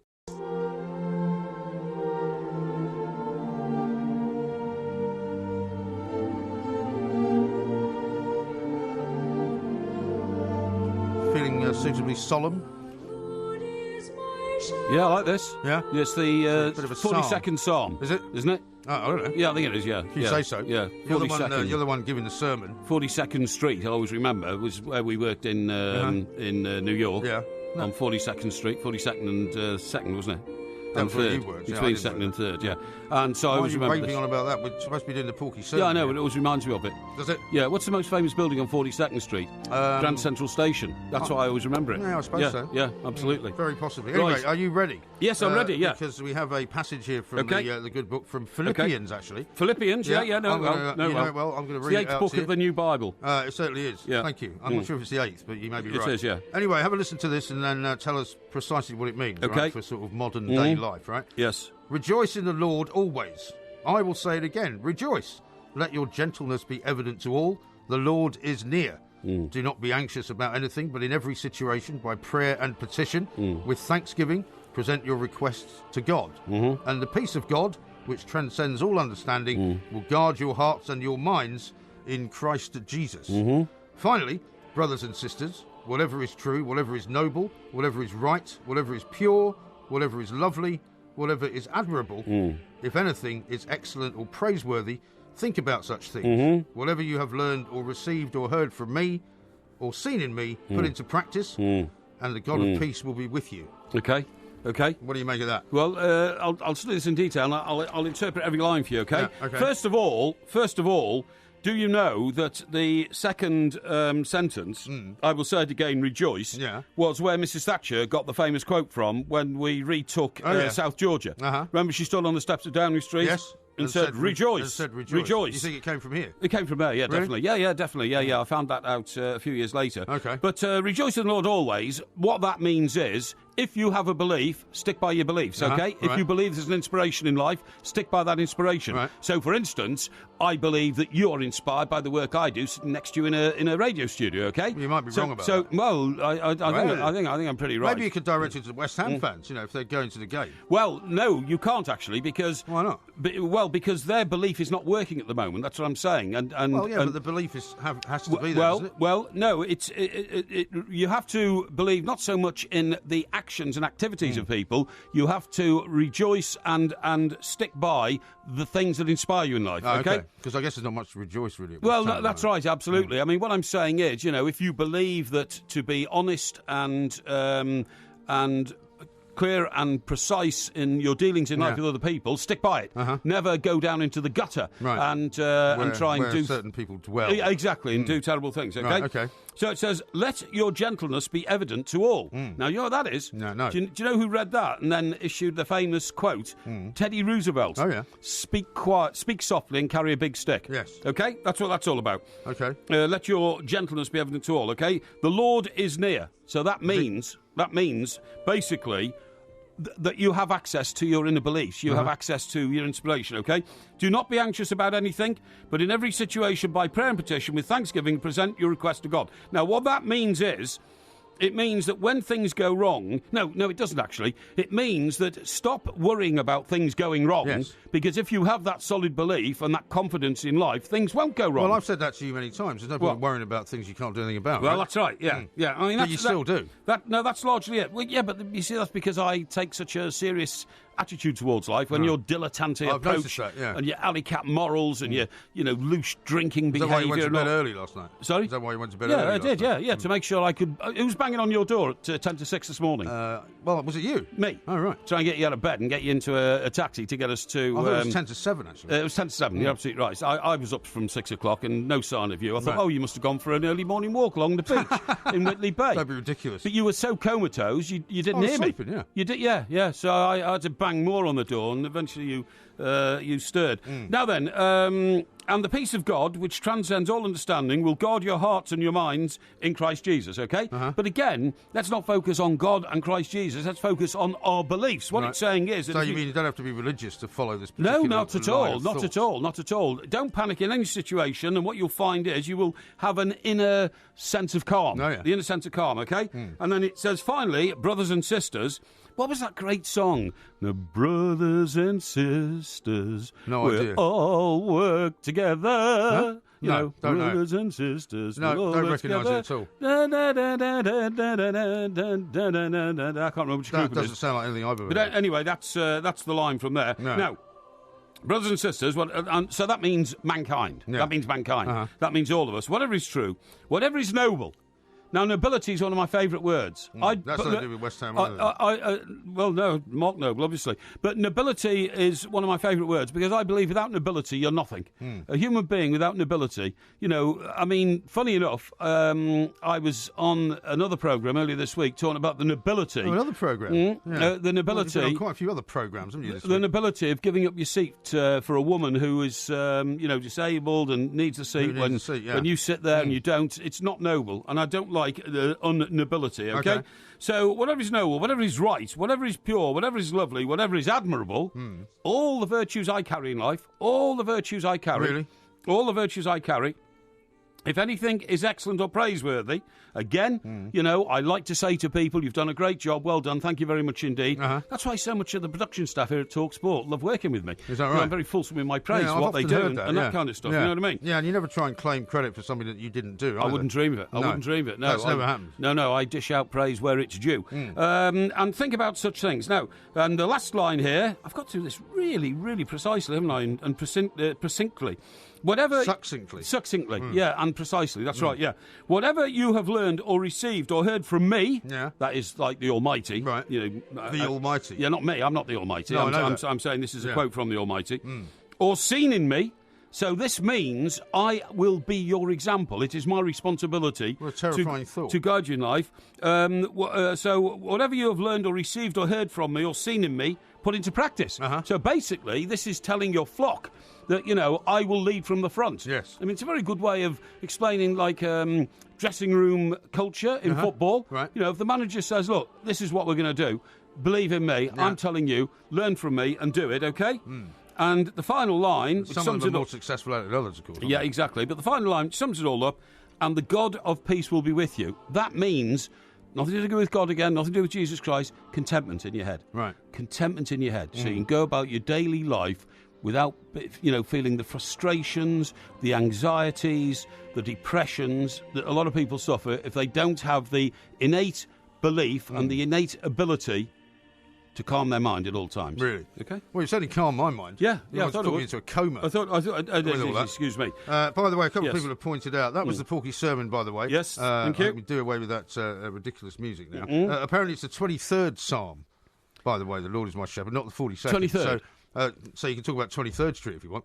What's the most famous building on 23rd Street? 23rd Street is the Empire State. No, that's 34th. 34th, isn't it? Yeah, 23rd is...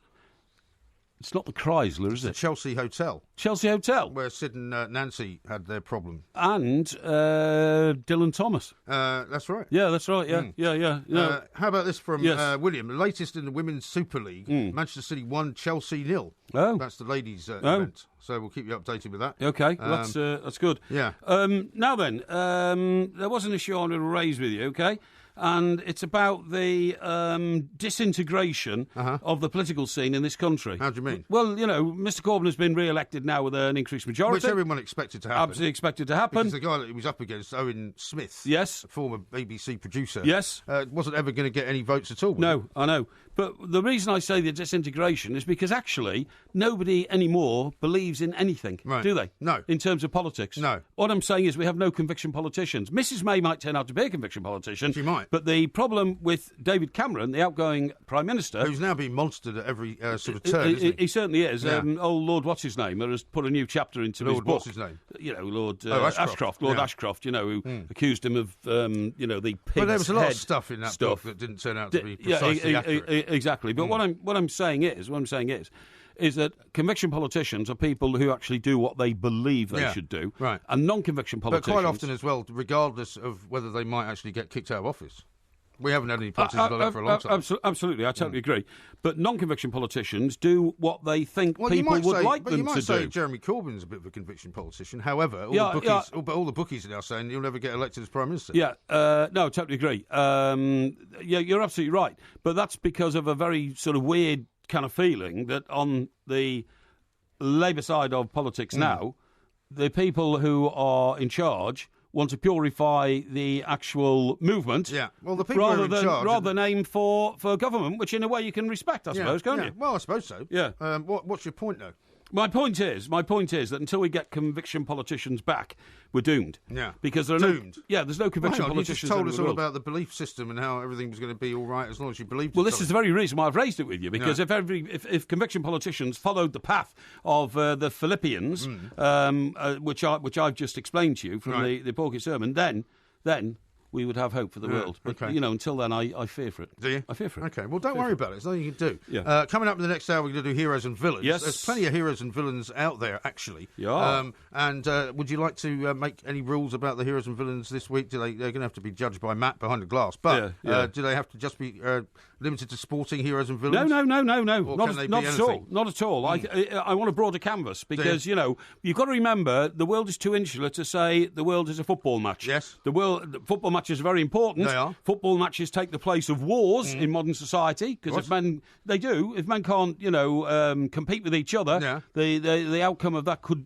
easily be tension, violence, and all that kind of stuff. Do you remember, by the way, when we drove? Yes. It was coming into Newcastle yesterday, I think it was, and we saw a bunch of guys playing football, like 11-a-side football, and you said that's not something you see very often. You don't on a Saturday afternoon. Yeah. When I was at the King's School Chester, I used to play for the King's School Chester on Saturday morning, because I was a star of the first 11. Then I played for... Yeah, well, so you say. Well, I was. I mean, it's well, obvious. You say that. You saw my... Actually, there was a school magazine. A notation in the school magazine. Thank you, yeah. On Saturday afternoon, I played for a team on Hull playing fields. And which team was that? I'm trying to remember which one it was now, because on Sunday morning I played for Browns of Chester. So you played Saturday morning, Saturday afternoon and Sunday? Yes, I did, yeah. Blimey. Yeah. And on Sunday morning I played for Browns of Chester, which was the local Woolworths sort of shop. No. Yeah, the Harrods of the North. The Harrods of the North. Yeah, really. Browns of Chester, where my mum used to work, actually, for many years. Did she play for him as well? That was ridiculous. And... why not? Well, how did you play? You weren't working there.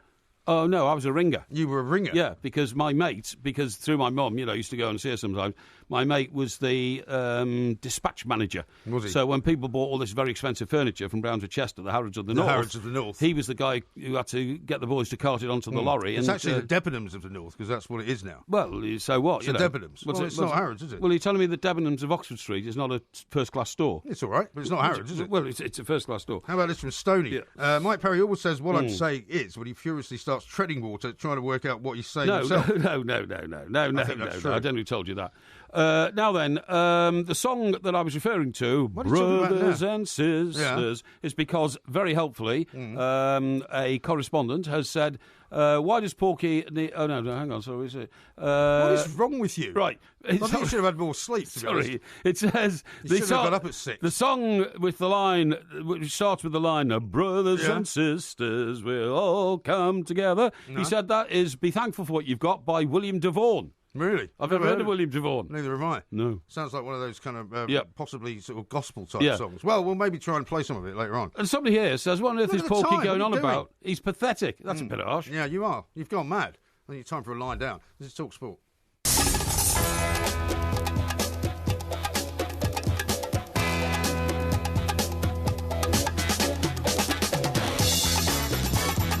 Good afternoon, I'm Mike Graham, he's Mike Parry. You're listening to the two mics right here on talkSPORT. Coming up in this hour, we're going to go down to the London Stadium and check in with the Moose, who's there for talkSPORT, of course. West Ham taking on Southampton at 4 o'clock. We'll be watching what the security's like, whether anything's changed. And, of course, it's a must-win, really, this one, for West Ham. Also, we'll be doing Heroes and Villains a little bit later on as well. And we did a bit of boxing in this hour as well, because we need to ask the question, what's going on with Tyson Fury? Indeed. And what's actually going to go into his future? Is he ever going to box again? Sure. Very, very difficult question. We're talking to Ron Lewis from The Times. 08717 2233 44. You're listening to the two mics with me, Mike Graham, and Mike Parry on talkSPORT.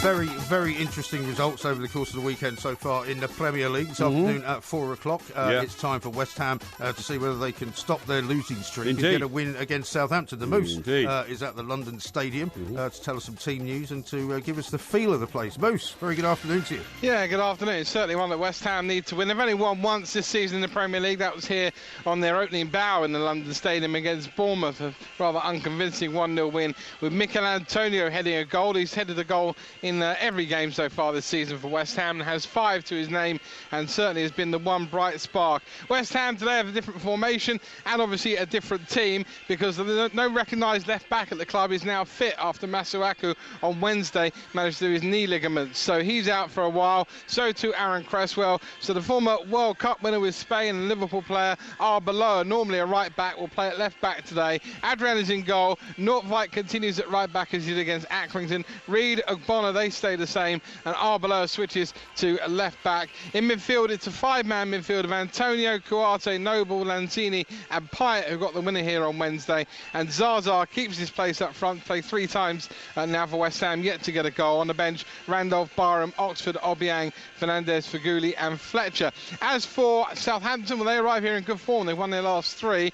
Only 3 members of the team that beat Palace in midweek in the EFL Cup remain. That's Fonte, Austin and Tadic. And Austin certainly has a point to prove today because he was very nearly signed by West Ham, but not quite. Foster is in goal then. The back 4 is Cedric, Font, across the middle, Bertrand and Holberg. Van Dijk will play just in front of that. Then in midfield, they got Stephen Davis, the veteran campaigner, Romelu and Tadic as well as Redmond. And up front, they have, of course, Charlie Austin, who's banged in quite a few goals of late. On the bench for them, McCarthy, Yoshida, Classy, Long, Martina, Ward-Prowse and Hesketh. So should be a good game. I think both teams here are capable of scoring this afternoon. And the stat to remind you is the team that have gone in front first in this fixture in the last 3 have gone on to lose. So maybe not one where you want to score first today. Yeah, well, West Ham are going to make sure they don't let in 4 goals for the 3rd game in a row as well. In the Premier League. That would be a good start, absolutely. Yeah, absolutely. And we were talking earlier, Moose, about the kind of, the situation at the stadium, because West Ham fans, seemingly, depending on where they sit, either say it's not a massive problem or it is. Are the club kind of taking any different measures for the game today? Listen, as far as I understand, the club are taking measures all the time to try and improve the security here and to improve what obviously the wider public are seeing of this stadium. The one thing I would tell you is it is a brilliant stadium. It's a great place to watch football. At the moment, it's not your archetypal football stadium, and therein lies the problem. The segregation lines between home fans and away fans is not brilliant, but it's not easy to remedy that at the drop of a hat, although looking at the way to where the Southampton fans are sat today, there are already a lot more stewards in the ground trying to segregate the Southampton fans from where the West Ham fans will sit and have been before. So let's hope that sorts itself out today. The main issue about standing, people have just got to learn to sit down at a football match. These are all-seater stadiums. The clue, funnily enough, is in the title, all-seater. So you want to go and stand up, go and watch it somewhere else. Don't come to the ground. Moose, do you ever think that the owners of a football club, sometimes when they're such passionate fans as Mr. Gold and Mr. Sullivan, it actually doesn't do the club a lot of good, because you don't take an independent perspective view. Mr. Kenwright at Everton was accused for years of being too much of a fan and not analysing things properly because he was looking at it from the view of the terrace. No, I'm glad you mentioned Bill Kenwright. I was going to throw that one straight back at you. Yeah. Sure. No, I think it helps if they're a fan of the club, because then they do obviously have the club's interest at heart. Absolutely.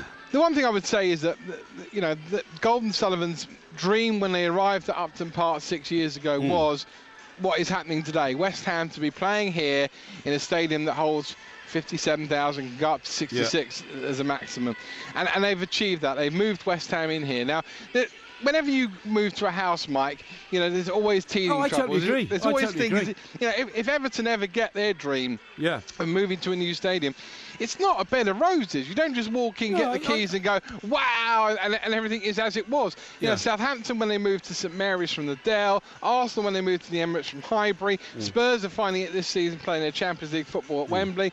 It is different. You might want to dress it up in the same colours. You might want to bring the hoardings that you had before to make it look like the old place, but it is different, and therein lies the problem. Yeah, no, I agree with you. I'm certain that because Mr. Gold and Mr. Sullivan have been so successful in everything else they've done in life, they'll make this work. They are also very good businessmen. And listen, I can't say this with any knowledge backing me up, right? But there is no change there then. No, exactly. Very funny. There is the perceived thought that somewhere down the line, maybe in 2 years, 3 years. I mean, David Gold is 80 years old, so that the two gentlemen will want to sell the club.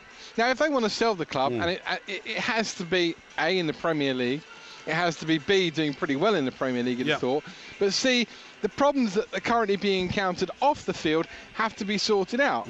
Now, these men are not stupid, as you say, Mike. They've earned a fortune with their other businesses, and they've solved problems. I'm sure that Anne Summers didn't suddenly be developed one day by David Golden, and whoosh, knickers everywhere, and it is fantastic. I'm sure that the same with David Sullivan with his publications. I'm sure they've had to overcome problems. Yeah, I'm sure they have, and I'm sure they'll get there. Thank you very much indeed. Thanks, we'll be checking backwards and forwards the moves throughout the game, of course. It kicks off at 4 o'clock. A couple of tweets for you. Yes. Mitchell says this: how could Mike Parry fit all these football matches in while sustaining his fledgling basketball career?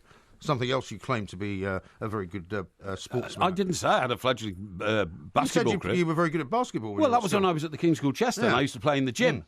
You know, when you put all the old pommel horses away and all that kind of stuff, pommel right? Horses, yeah, it was called a pommel horse, wasn't it? I suppose so, yeah. And the box that you jumped over, what was that called? It was a horse, wasn't it? A horse? Was it just a horse? No, pommel horse is the pommel one was the one with the hand. The pommel horse was like the velvet one with the handles on the top. Velvet. Yeah, it was like made of velvet. Expensive school, wasn't it? Yeah, it was made of sort of velvet, wasn't it? No, it was usually made of some kind of hide.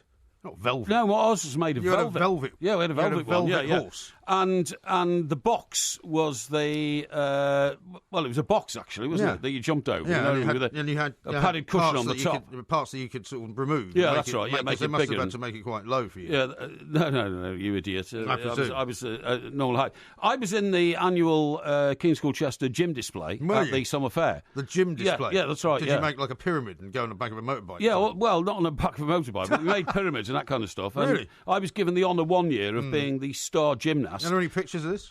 No, unfortunately not. Unfortunately, no. Yeah. And what I had to do was, believe it or not, I had to jump through a ring of fire. No, a rice paper ring. What? Yeah, a rice paper ring. What, and break through it? Yeah, that's right. Yeah. How ridiculous is that? Yeah, well, why? What you did is you ran up to the. What was it? As if somebody was holding it. Yeah, well, the Tom Clamp, who was the Mr. Clamp. Tom Clamp, who was the gym teacher. Right. Mr. Tom Clamp. Yeah, and he would hold the ring over the box. And you had to sort of jump up through it then? Yeah, that's right. No, that's like the kind of thing they do in a circus. It is actually, yes. Yeah, no, it is. And I had to... You get like tigers to do it, that kind of thing. I had to sprint towards the box and then bounce on a trampoline. Right. And not sort of dive through it. Dive through it, yeah, that's right, yeah. How bizarre. But it was so funny because... Did you get a round of applause or something for that? Yeah, I did. Yeah, all the parents there, massively. What about your own parents? Applauded. Yeah, they were there. They applauded. Yeah, but the only reason I got it, to be honest, was because it was a bit unfortunate. The kid who should have done it, who was like the star, he played football and he played cricket. This is the guy who actually did all this stuff that you pretended to do. No. This I can't even remember his name now, but I mean he was captain of everything. Cricket, football, and that kind of stuff. Yeah. And he was supposed to do it, but when he tried it without the paperised ring, as a practice. Just went through the hoop. Yeah, that's right, yeah. He did something terribly wrong and launched himself so high in the air, he missed the hoop, went over and smashed all his face on the gravel on the other side.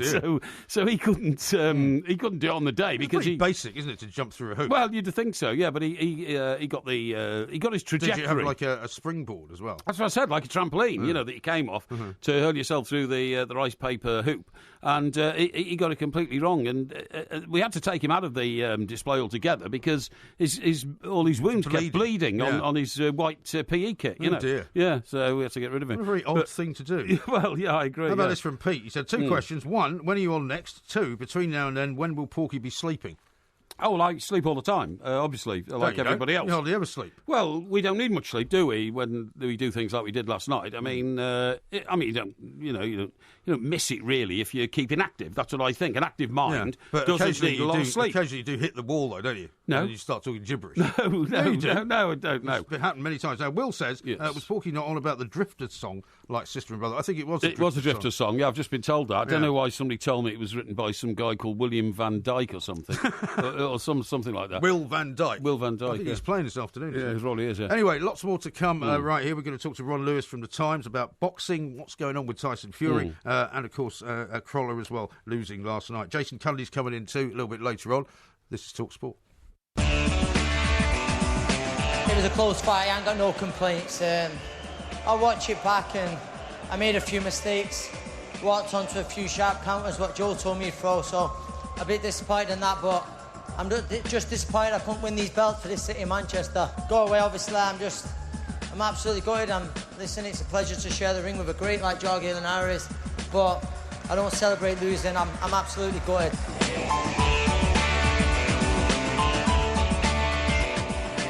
Anthony Crolla talking there after losing his WBA lightweight title at the Manchester Arena last night. He was making second defence of it, so he wasn't really the champion for a terribly long time. Yeah. We're going to talk a bit about Tyson Fury as well. Ron Lewis is here, boxing correspondent for The Times. Ron, very good afternoon to you. Hello, afternoon. So we heard Mr. Crolla there sort of saying he was gutted, he was disappointed. I suppose he would have expected to win the fight. What did he do wrong?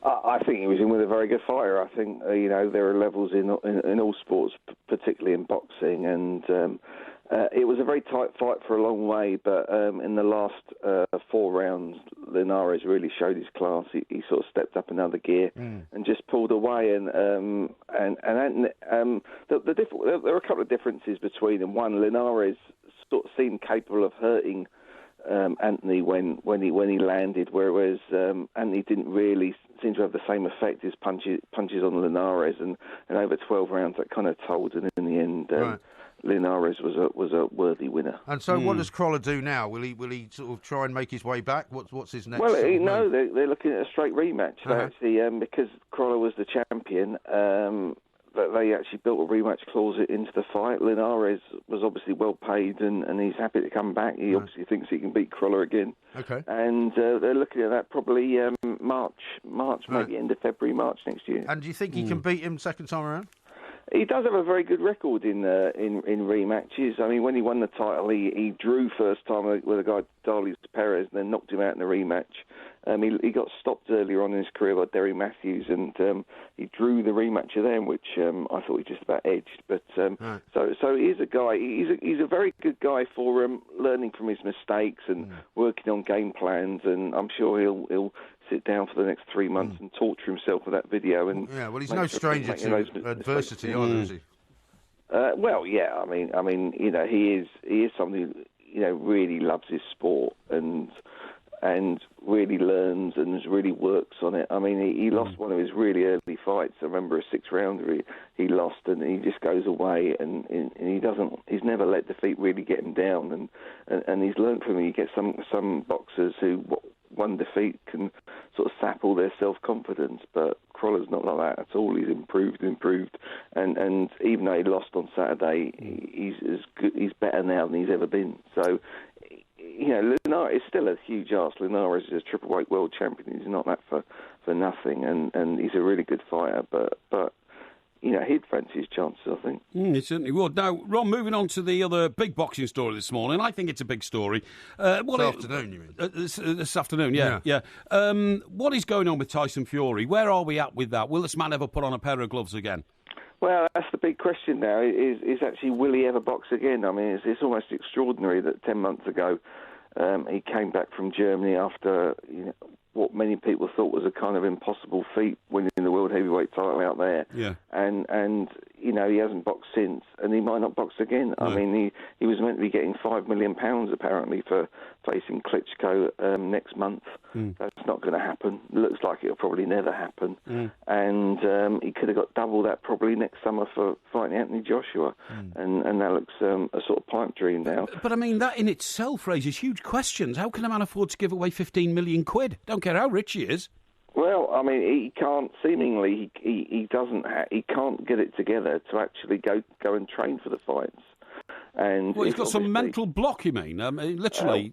He's seemingly suffering from depression. This is the problem, and he's sort of been an up and down character. He's spoken of depression before. He's spoken of sort of having suicidal thoughts, and over recent months he's found it very, very hard, seemingly, to get to the gym. He got himself in shape when the first fight was going to take place in July, and then he injured his ankle. Then he went off to France and got relaxed, let's say, and since then, seemingly he's found it impossible to get back in the gym and prepare for it after he got fit. Do you think the pressure of being world champion sort of he was unprepared for in some way? I mean, you were saying earlier some boxers can have sort of lose one fight and lose all their confidence. I mean, it's almost like he won the fight and lost all his confidence because of that, because he was suddenly in the spotlight. One is that there is a thought that he achieved everything he wanted to achieve when he won the title, and nothing could ever sort of match that day again. The second thing is he has very much blown up the reaction. He's got the negative reaction he's got both of the public and he would say the mainstream media. But he's blown all that up in his mind into some sort of witch hunt and vendetta. He seems to be the words that constantly come out. And he thinks the world seems to have it in for him. And this, you're aware of the sort of doping case that's hanging over him as well. Yeah. And he essentially seems to believe the world is out to get him. Right. And this has sort of killed his love of boxing, apparently. And it's at a stage where he's now looking to get treatment for depression. And at what point... hopefully he'll come out of that, and whether he's boxing or not, the important thing, I suppose, is that, he gets better and has a long life in front of him. Yeah, absolutely, because he is such an extrovert character, and oftentimes when, you have one side of it, the upside, and you have the downside as well. But at what point, if he doesn't come back, will the title be stripped away from him? That could happen this week. I mean, one of the problems with, essentially, they're going to give a statement on his medical condition on Tuesday, and it's likely to say that he's suffering from depression. Now, the problem with this is, the main problem is that it's nearly a year since the title was fought for. He was stripped of one of his 3 titles almost straight away, so he's got 2 titles, and not only is Klitschko hanging around for this, but everyone else in the ratings is hanging around because they're waiting around, wanting shots at the title. And the problem, if he'd say injured his, say he injured his hand or his arm or something, a doctor could give a good idea of he'll be fit to box in January, say, or he might be fit to box in December.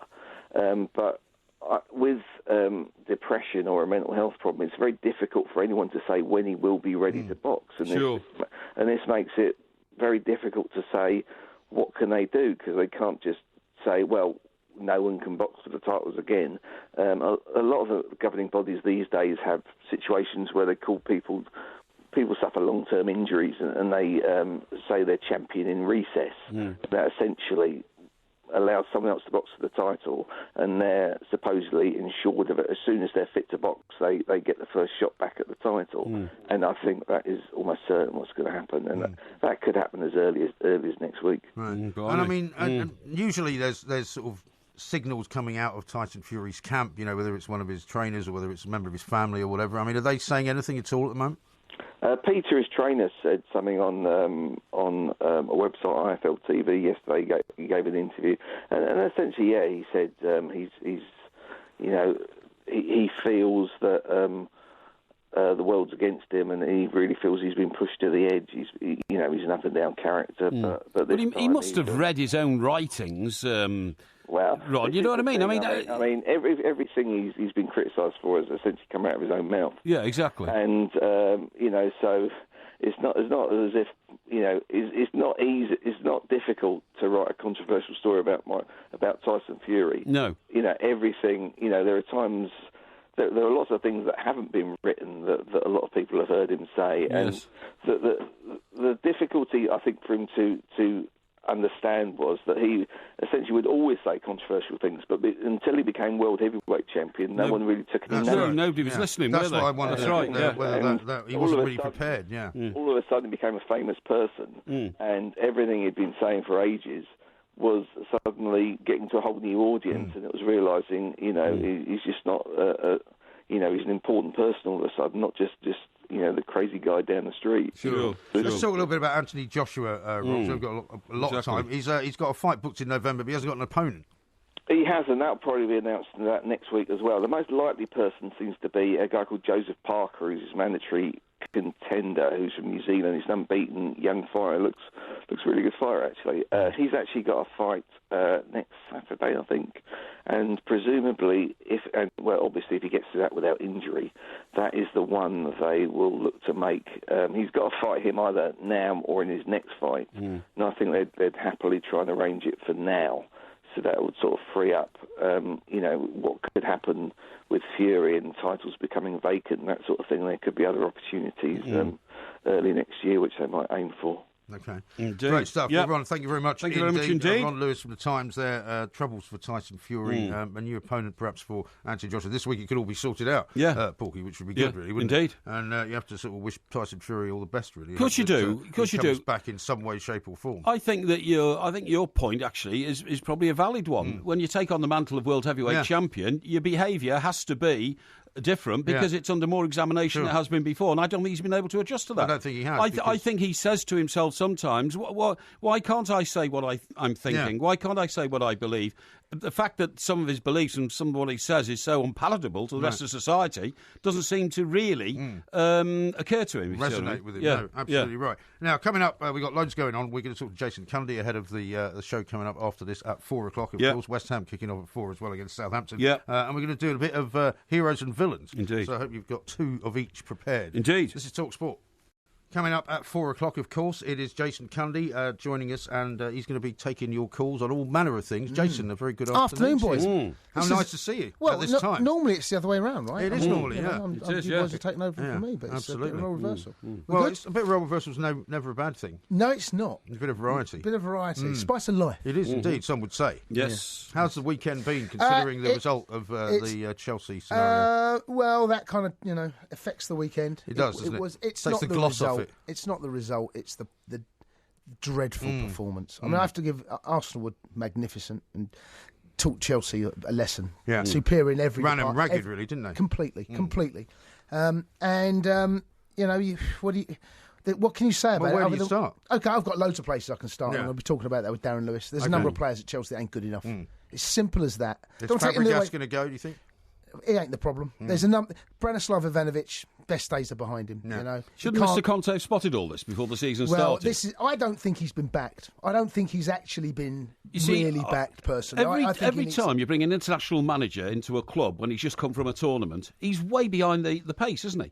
And did he have enough time to properly assess his squad? Well, he's assessing it now, and it's a rude awakening. Because Chelsea won't get top four this season, from what I've seen in the big games. And we've scraped through a few results. We beat West Ham. We could have drawn. We were the better side, but could have drawn. We were 1-0 down against Watford with 12 minutes to go, something like that. Could have lost that game. Drew with Swansea. Should have won, but drew with Swansea. Got taught a lesson by Liverpool. Got taught a lesson by Arsenal. And actually, it's not been a great start to the season at all. No. And there's a number they're getting of pushed around as well, which is unusual for Chelsea. Do you know what Arsenal did to Chelsea? What Chelsea normally do to Arsenal? They totally bullied us, got in our faces, closed us down. And I don't quite understand what... You look at a team and you work out how they're going to play. Everyone knows the way Liverpool under Klopp play, right? High energy, high pressing, closing down. Everyone knows the way Leicester play. They sit deep, they try to catch on. I don't know how Chelsea are playing. I don't know what Chelsea's style is. And I don't get playing N'Golo Kante dropping into the back four. I never saw him do that at Leicester. His game is pushing higher up the pitch, certainly engaging the ball. Is he dropping off into the back four? And when the manager says the players haven't got the right attitude, you have to say, well, isn't that your job? That is a key word. That's a key word that managers use. And we all know in the media that saying you haven't got the desire, you haven't got the hunger. Well, from what I saw, he's absolutely right. But mistakes have been made from him, the board, and the players. This is a mess. This is a new low for Chelsea. I saw Chelsea, the champions, slip in to mid-table. We're mid-table. Make no mistake about this. We were mid-table last year for a reason. Yes, Jose made some mistakes. How long will Mr. Abramovich put up with it? Well, when you say how long is he going to put up with it? How long will he put up with it? I just said to you because he could bring the chop down on anybody tomorrow. And then what happens? Well, I don't know, but that's what he's done in the past. The manager. Hey? Back the manager. But in the past, he hasn't bothered backing the manager. It's not working. Get rid. Yeah, but he has backed the managers. Well, he has. He's backed managers in the past and lost in patience. the transfer window, Chelsea signed David Luiz. Yeah. That was not their number one target. They signed Alonso, okay? Yeah. That was clearly...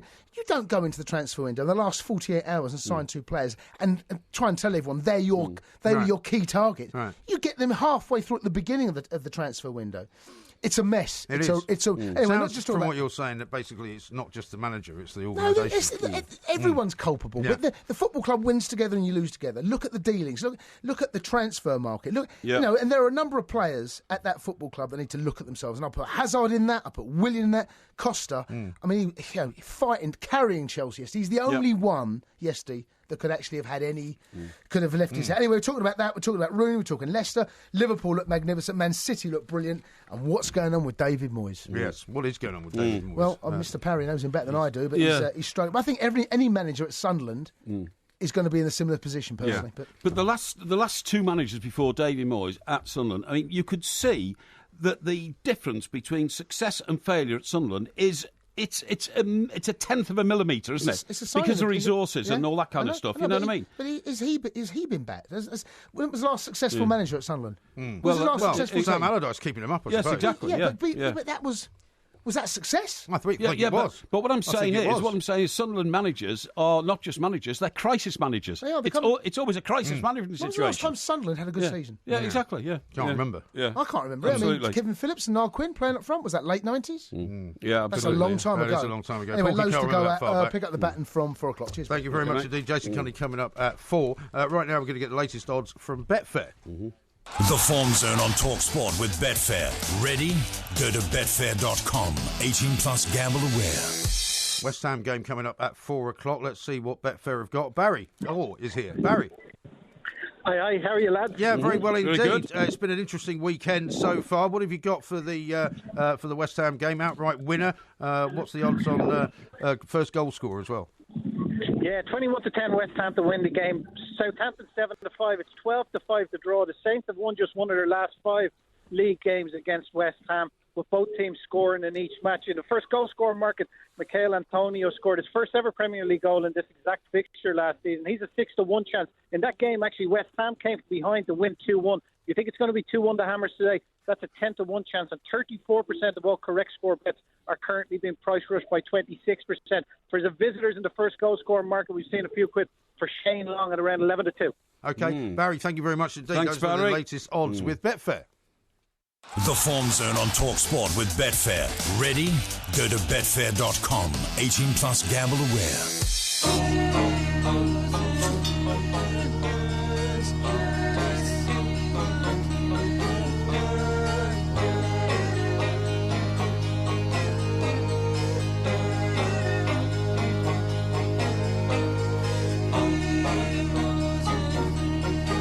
That music can signify only one thing.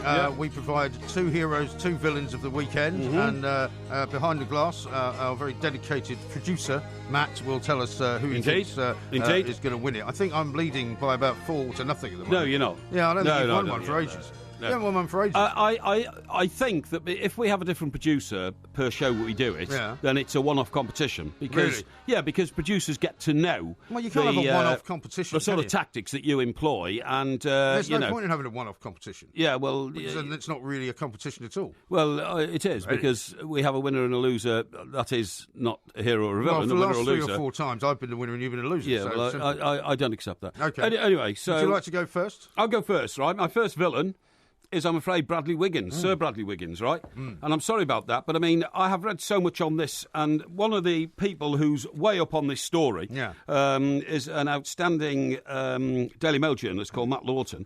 And he points out that, if this accident was so bad, why wasn't it in the Wiggins book that was written in 2012 and there was no mention of it at all? One of the things that people are saying is that his account of this period in his book is completely different to what he's now saying. Well, absolutely. And of course, we wouldn't have known about all this if it hadn't been for those goddamn Russian hackers who go around, exposing secrets from all walks of life, politics, finance, now sport. Yes. And I'm not accusing Sir Bradley Wiggins of anything at all that's unlawful or that he's cheated, but I just think it's been handled very badly. The way this information has spilt out has put him into what we've just talked about, crisis management response. Right. And it doesn't look good. But it's also cast aspersions, in a way, on all of our athletes. Yes. Because, it would appear that legal or not legal is a very difficult question to answer. And, sort of getting the occasional permission to take a particular drug because of some medical thing. That's right. It seems to be pretty widespread. So, unfortunately, I was going to have Bradley Wiggins as well. Well, I'm sorry about that, mate. So I can't do that now. So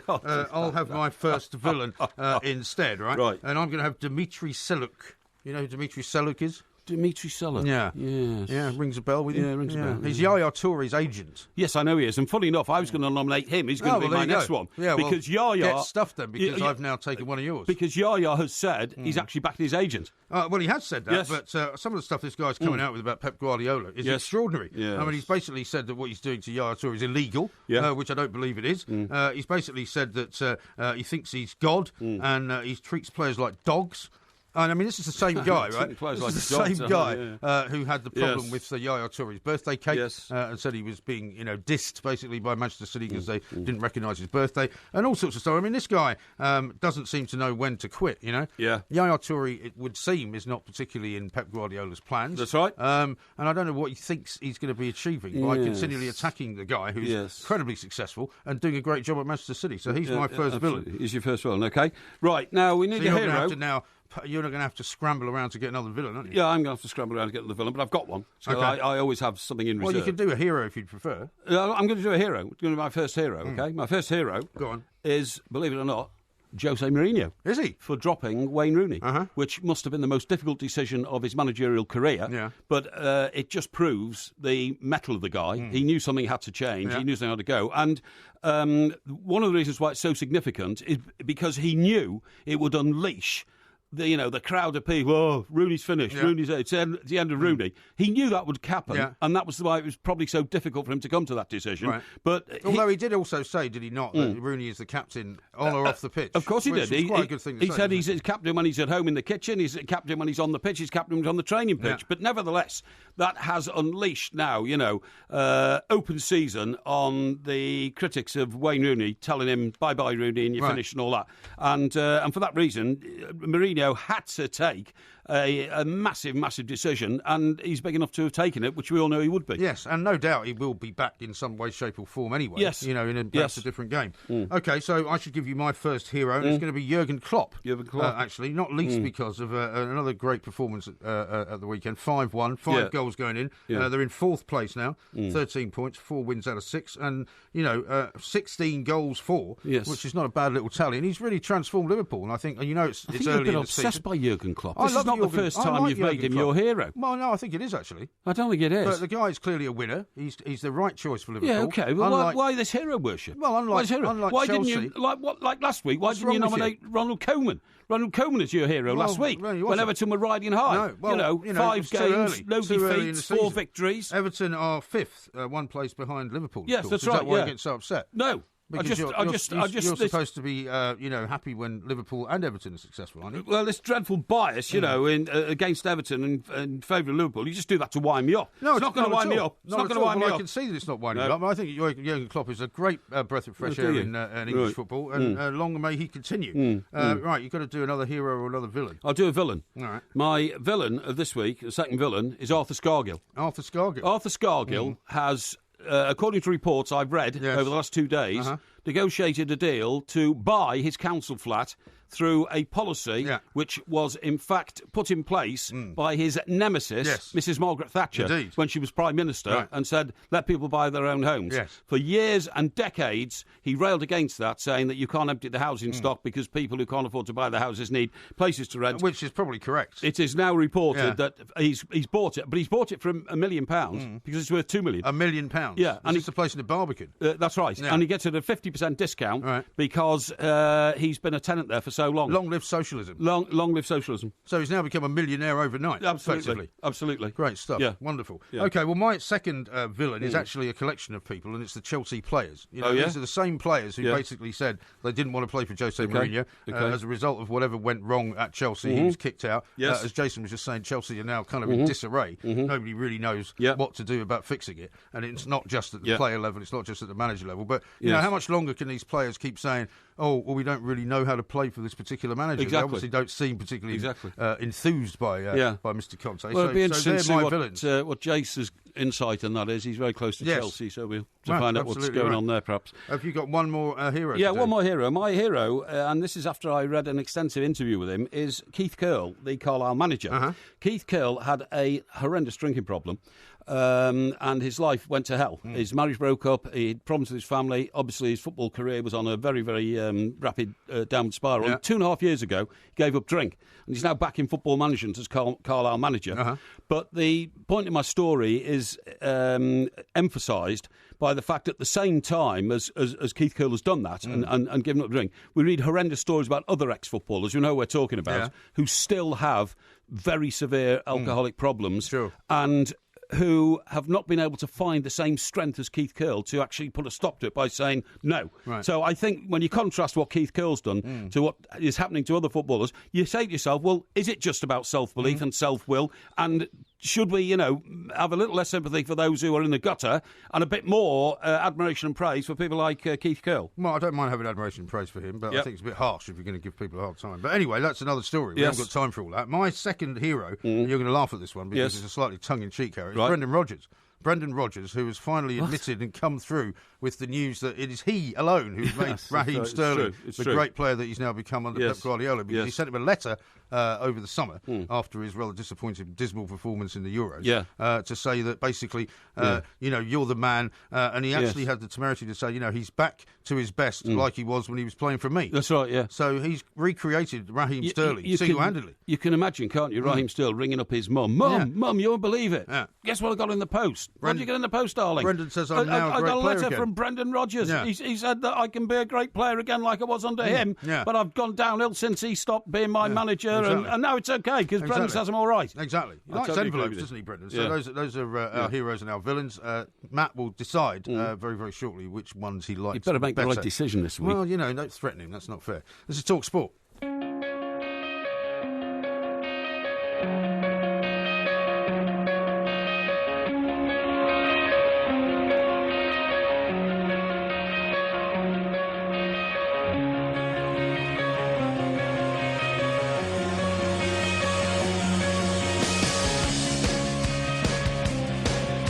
talkSPORT. We are the two mics. West Ham against Southampton coming up at 4 o'clock, of course. Jason Cundy's going to be keeping you updated on all the stuff that's going on. The Moose will be here in a minute to give us a little preview as well. Got loads of tweets to read out, actually. Yes. And I've got one here from Andrea, who was at the show last night. Right. She's picked up the news that the Spanish City Dome is going to be restored, right? They're going to spend a bit of money on it. Yeah. And she says maybe Porky will expand his Whitley Bay property portfolio after all. Well, funny enough, I picked up a copy of the local paper, the Evening Chronicle, yesterday whilst I was out strolling along the front. You had one this morning as well, didn't you? Yeah, I had one this morning. Yeah, was that the same paper? Oh no, I'm sorry. It was the local weekly paper. No. It's the North Shields Weekly or something like that. Right. But the lead story was a deal's been done, £3.5 million. Well, I told you all that when we were going up there on Friday. And I think it's Euro money. I think it's European money or something. Is it? Oh no, it's National Lottery funding. Yeah, National Lottery funding. Well, there you go. So your 20-odd grand that you've bought National Lottery tickets over the years, it's gone to some good use. Yeah, well done. Yeah,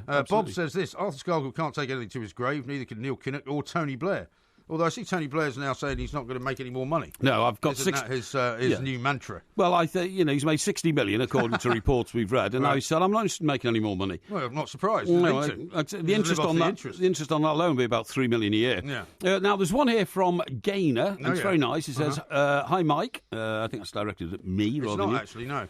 It's directed at me because Gaynor used to be a listener to my old show, the Independent Republican Mike Graham. Yeah. Oh, okay, that's very good. So I can identify that for you. So we've got a couple of tickets for O2 Liverpool, 4th of November. Yeah. It says unreserved seats. Does that mean first in, best seated? I'm not sure, actually, but we'll find out for you. Yeah, I don't think so. No, I don't think it does. I think you just come in and sit where you want. Yeah. But what worries me is she says she's from IRMG. Now, I hope that's not anything to do with the Inland Revenue. Because I have an aversion to it's the Independent people Republican, to whom I pay taxes. You know what my Twitter handle is? Yes. Yeah? Yes. The Independent Republican Mike Graham, that's what that is. Oh, I see. OK, yeah. Well, that's rather an obtuse sort of description. How is it obtuse? Well, why is she from IRMG? Why is she from the Independent Republican Mike Graham? When I did my show on my own, it was so popular, right, that we had a Facebook page, we had thousands of people that followed it. They used to argue with each other all day. You know, we used to have interesting subject matter, that kind of thing. And people felt as if they were part of an organisation. Right, OK. Basically. Now they've got one here. This is from somebody who came last night. Yeah. It says, "Hi guys, I'm back on the bus. Sorry, I'm on the bus back from seeing you at Whitley Bay. Yeah. So I think he must have stayed overnight because buses don't run at 2 o'clock in the morning. So, well, also he just sent us a tweet, so presumably it's live. Yeah, that's right. And what he's done, and I'm so glad he has, he sent us a picture showing some of the rather disgusting social behaviour that people get involved in these days. Yeah, there's a person wearing flip-flops. There's a chap on the bus who's been wearing flip-flops, but he's taken his flip-flops off and he's got his bare feet on the floor of the bus. Yeah. I mean, how could you possibly do that? Do you know how much filth there is on the floor of a bus? And you put your feet in it. Why you get so worked up? No, hang on, you put your feet in it. You don't even travel by bus. No, I know. And then he's going to put his feet back in his flip-flops, so they'll be filthy. I mean, what kind of a social odd bod is this chap? It's a good job we haven't got a picture of his face, otherwise I would shame him. We only got a picture of his feet. Him. Yeah, well, calm down. The show's nearly over. We're going to go back down to the London Stadium in a moment. How about this from Nick? He says, not basketball, Porky, more like basket case. And then Jane says, velvet horse, more like a pantomime horse with Porky playing the back end. Oh, that's very nice. Which I think is absolutely right. Let's go back to the Moose ahead of the West Ham game and find out what he can tell us. Moose. Well, at the moment, everything is calm, everybody's happy, and West Ham just need to win this game, really, after the results of yesterday. They're currently in the bottom three. Victory today would take them out the bottom three and above Southampton. They line up this. Adrian is in goal. Right back is Havid Norvite. In the middle, Winston Reid, and alongside him, Angelo O'Bonnor. And at left back today, Alvaro Arbeloa. Of course, normally a right back with Spain and with Liverpool, but he's going to play at left back today. 5 in midfield for West Ham, led by Mikel Antonio on one side. Dimitri Payet will be on the other, and the 3 in between them will be Checo Kouyaté, Mark Noble and Manuel Lanzini. Simone Zaza is the lone striker. On the bench, Randolph Faguli, Obiang, Byron, Fletcher, Fernandez and the youngster Reece Oxford. Southampton line up then with Forster in goal. Cedric will be one full-back, the other will be Ryan Bertrand, the 2 centre-halves. Jose Fonte, of course, won Euro 2016 with Portugal, as did his right-back colleague Cedric, and also Virgil van Dijk. Sitting just in front of them probably will be Oriol Romeo, and then I'm told there's a midfield 2 in front of that of Pierre-Emile Højbjerg will be one of them, the other will be Stephen Davis, and a front 3 of Dusan Tadic through the middle, not Charlie Austin. Austin will be one side of Tadic and the other will be Nathan Redmond. On the bench, McCarthy, Yoshida, Classy, Long, Martina Ward-Prowse, Hesketh, John Moss, who was 4th official down at Bournemouth with me yesterday. I wasn't 4th official with him, he was 4th official, but I was also at Bournemouth. Anyway, I don't know where this is going. He's referee this afternoon. OK, thank you very much indeed. The Moose there started to talk gibberish. I mean, he hasn't slept very much either. You never know with these people, right? I've got some bad news for you, by the way. What's that? Wetherspoons, your favourite hostelry, yes, is no longer going to do Christmas lunch. Do you know, I came across that the other day, and that follows them, I think, rubbing out the Sunday roast. Rubbing it out? Yeah, I think like some kind of mafia hit? No, not something like mafia hit, but I think they've already taken it off the menu. I hope I'm not dissing the place, but no, I'm pretty sure that... Isn't it because they started doing it during the week? Because you can now have a roast any time. I don't know. I'm not aware of that, but I do know that. You're not aware of it. You're always in there. Well, yeah, but hang on. You must read the notice board.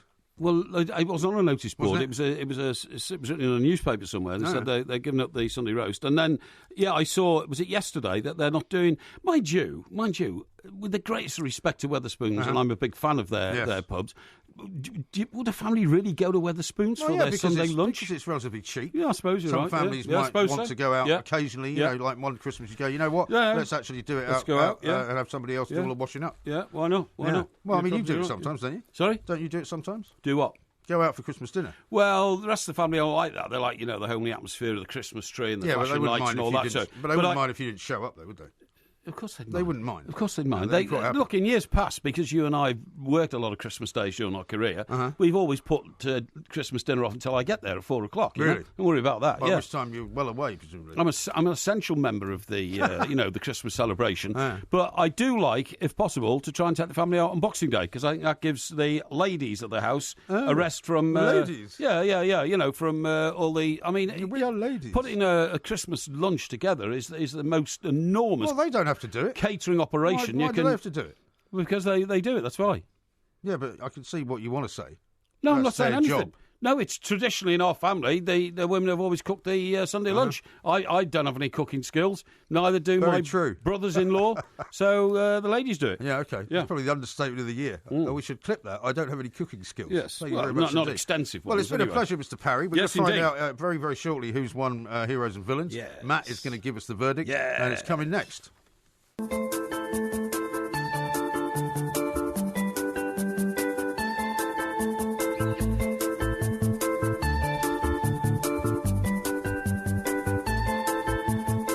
Very close to kick-off now, West Ham and Southampton. And, of course, we're about to hear from Matt who the winner is. And the winner is the Bockmeister. How do you know who the winner is? Because I've just had it whispered in my ear. Really? Yes. He fooled you, see. He fooled you by saying he was going to whisper the winner in your ear, and then he corrected himself and said... I told you not to And he said, the winner's ear. Well, that's my ear. That's my ear. Thank you. It's pathetic, you are. Absolutely pathetic. Anyway, we've been the Two Mics. We'll be back tomorrow night. Around about 1 o'clock after Jason Cundy's show, which is the sports bar. But by coincidence, here's indeed Jason Cundy now to do the show after us. Boys, brilliant show. I will see you. See you.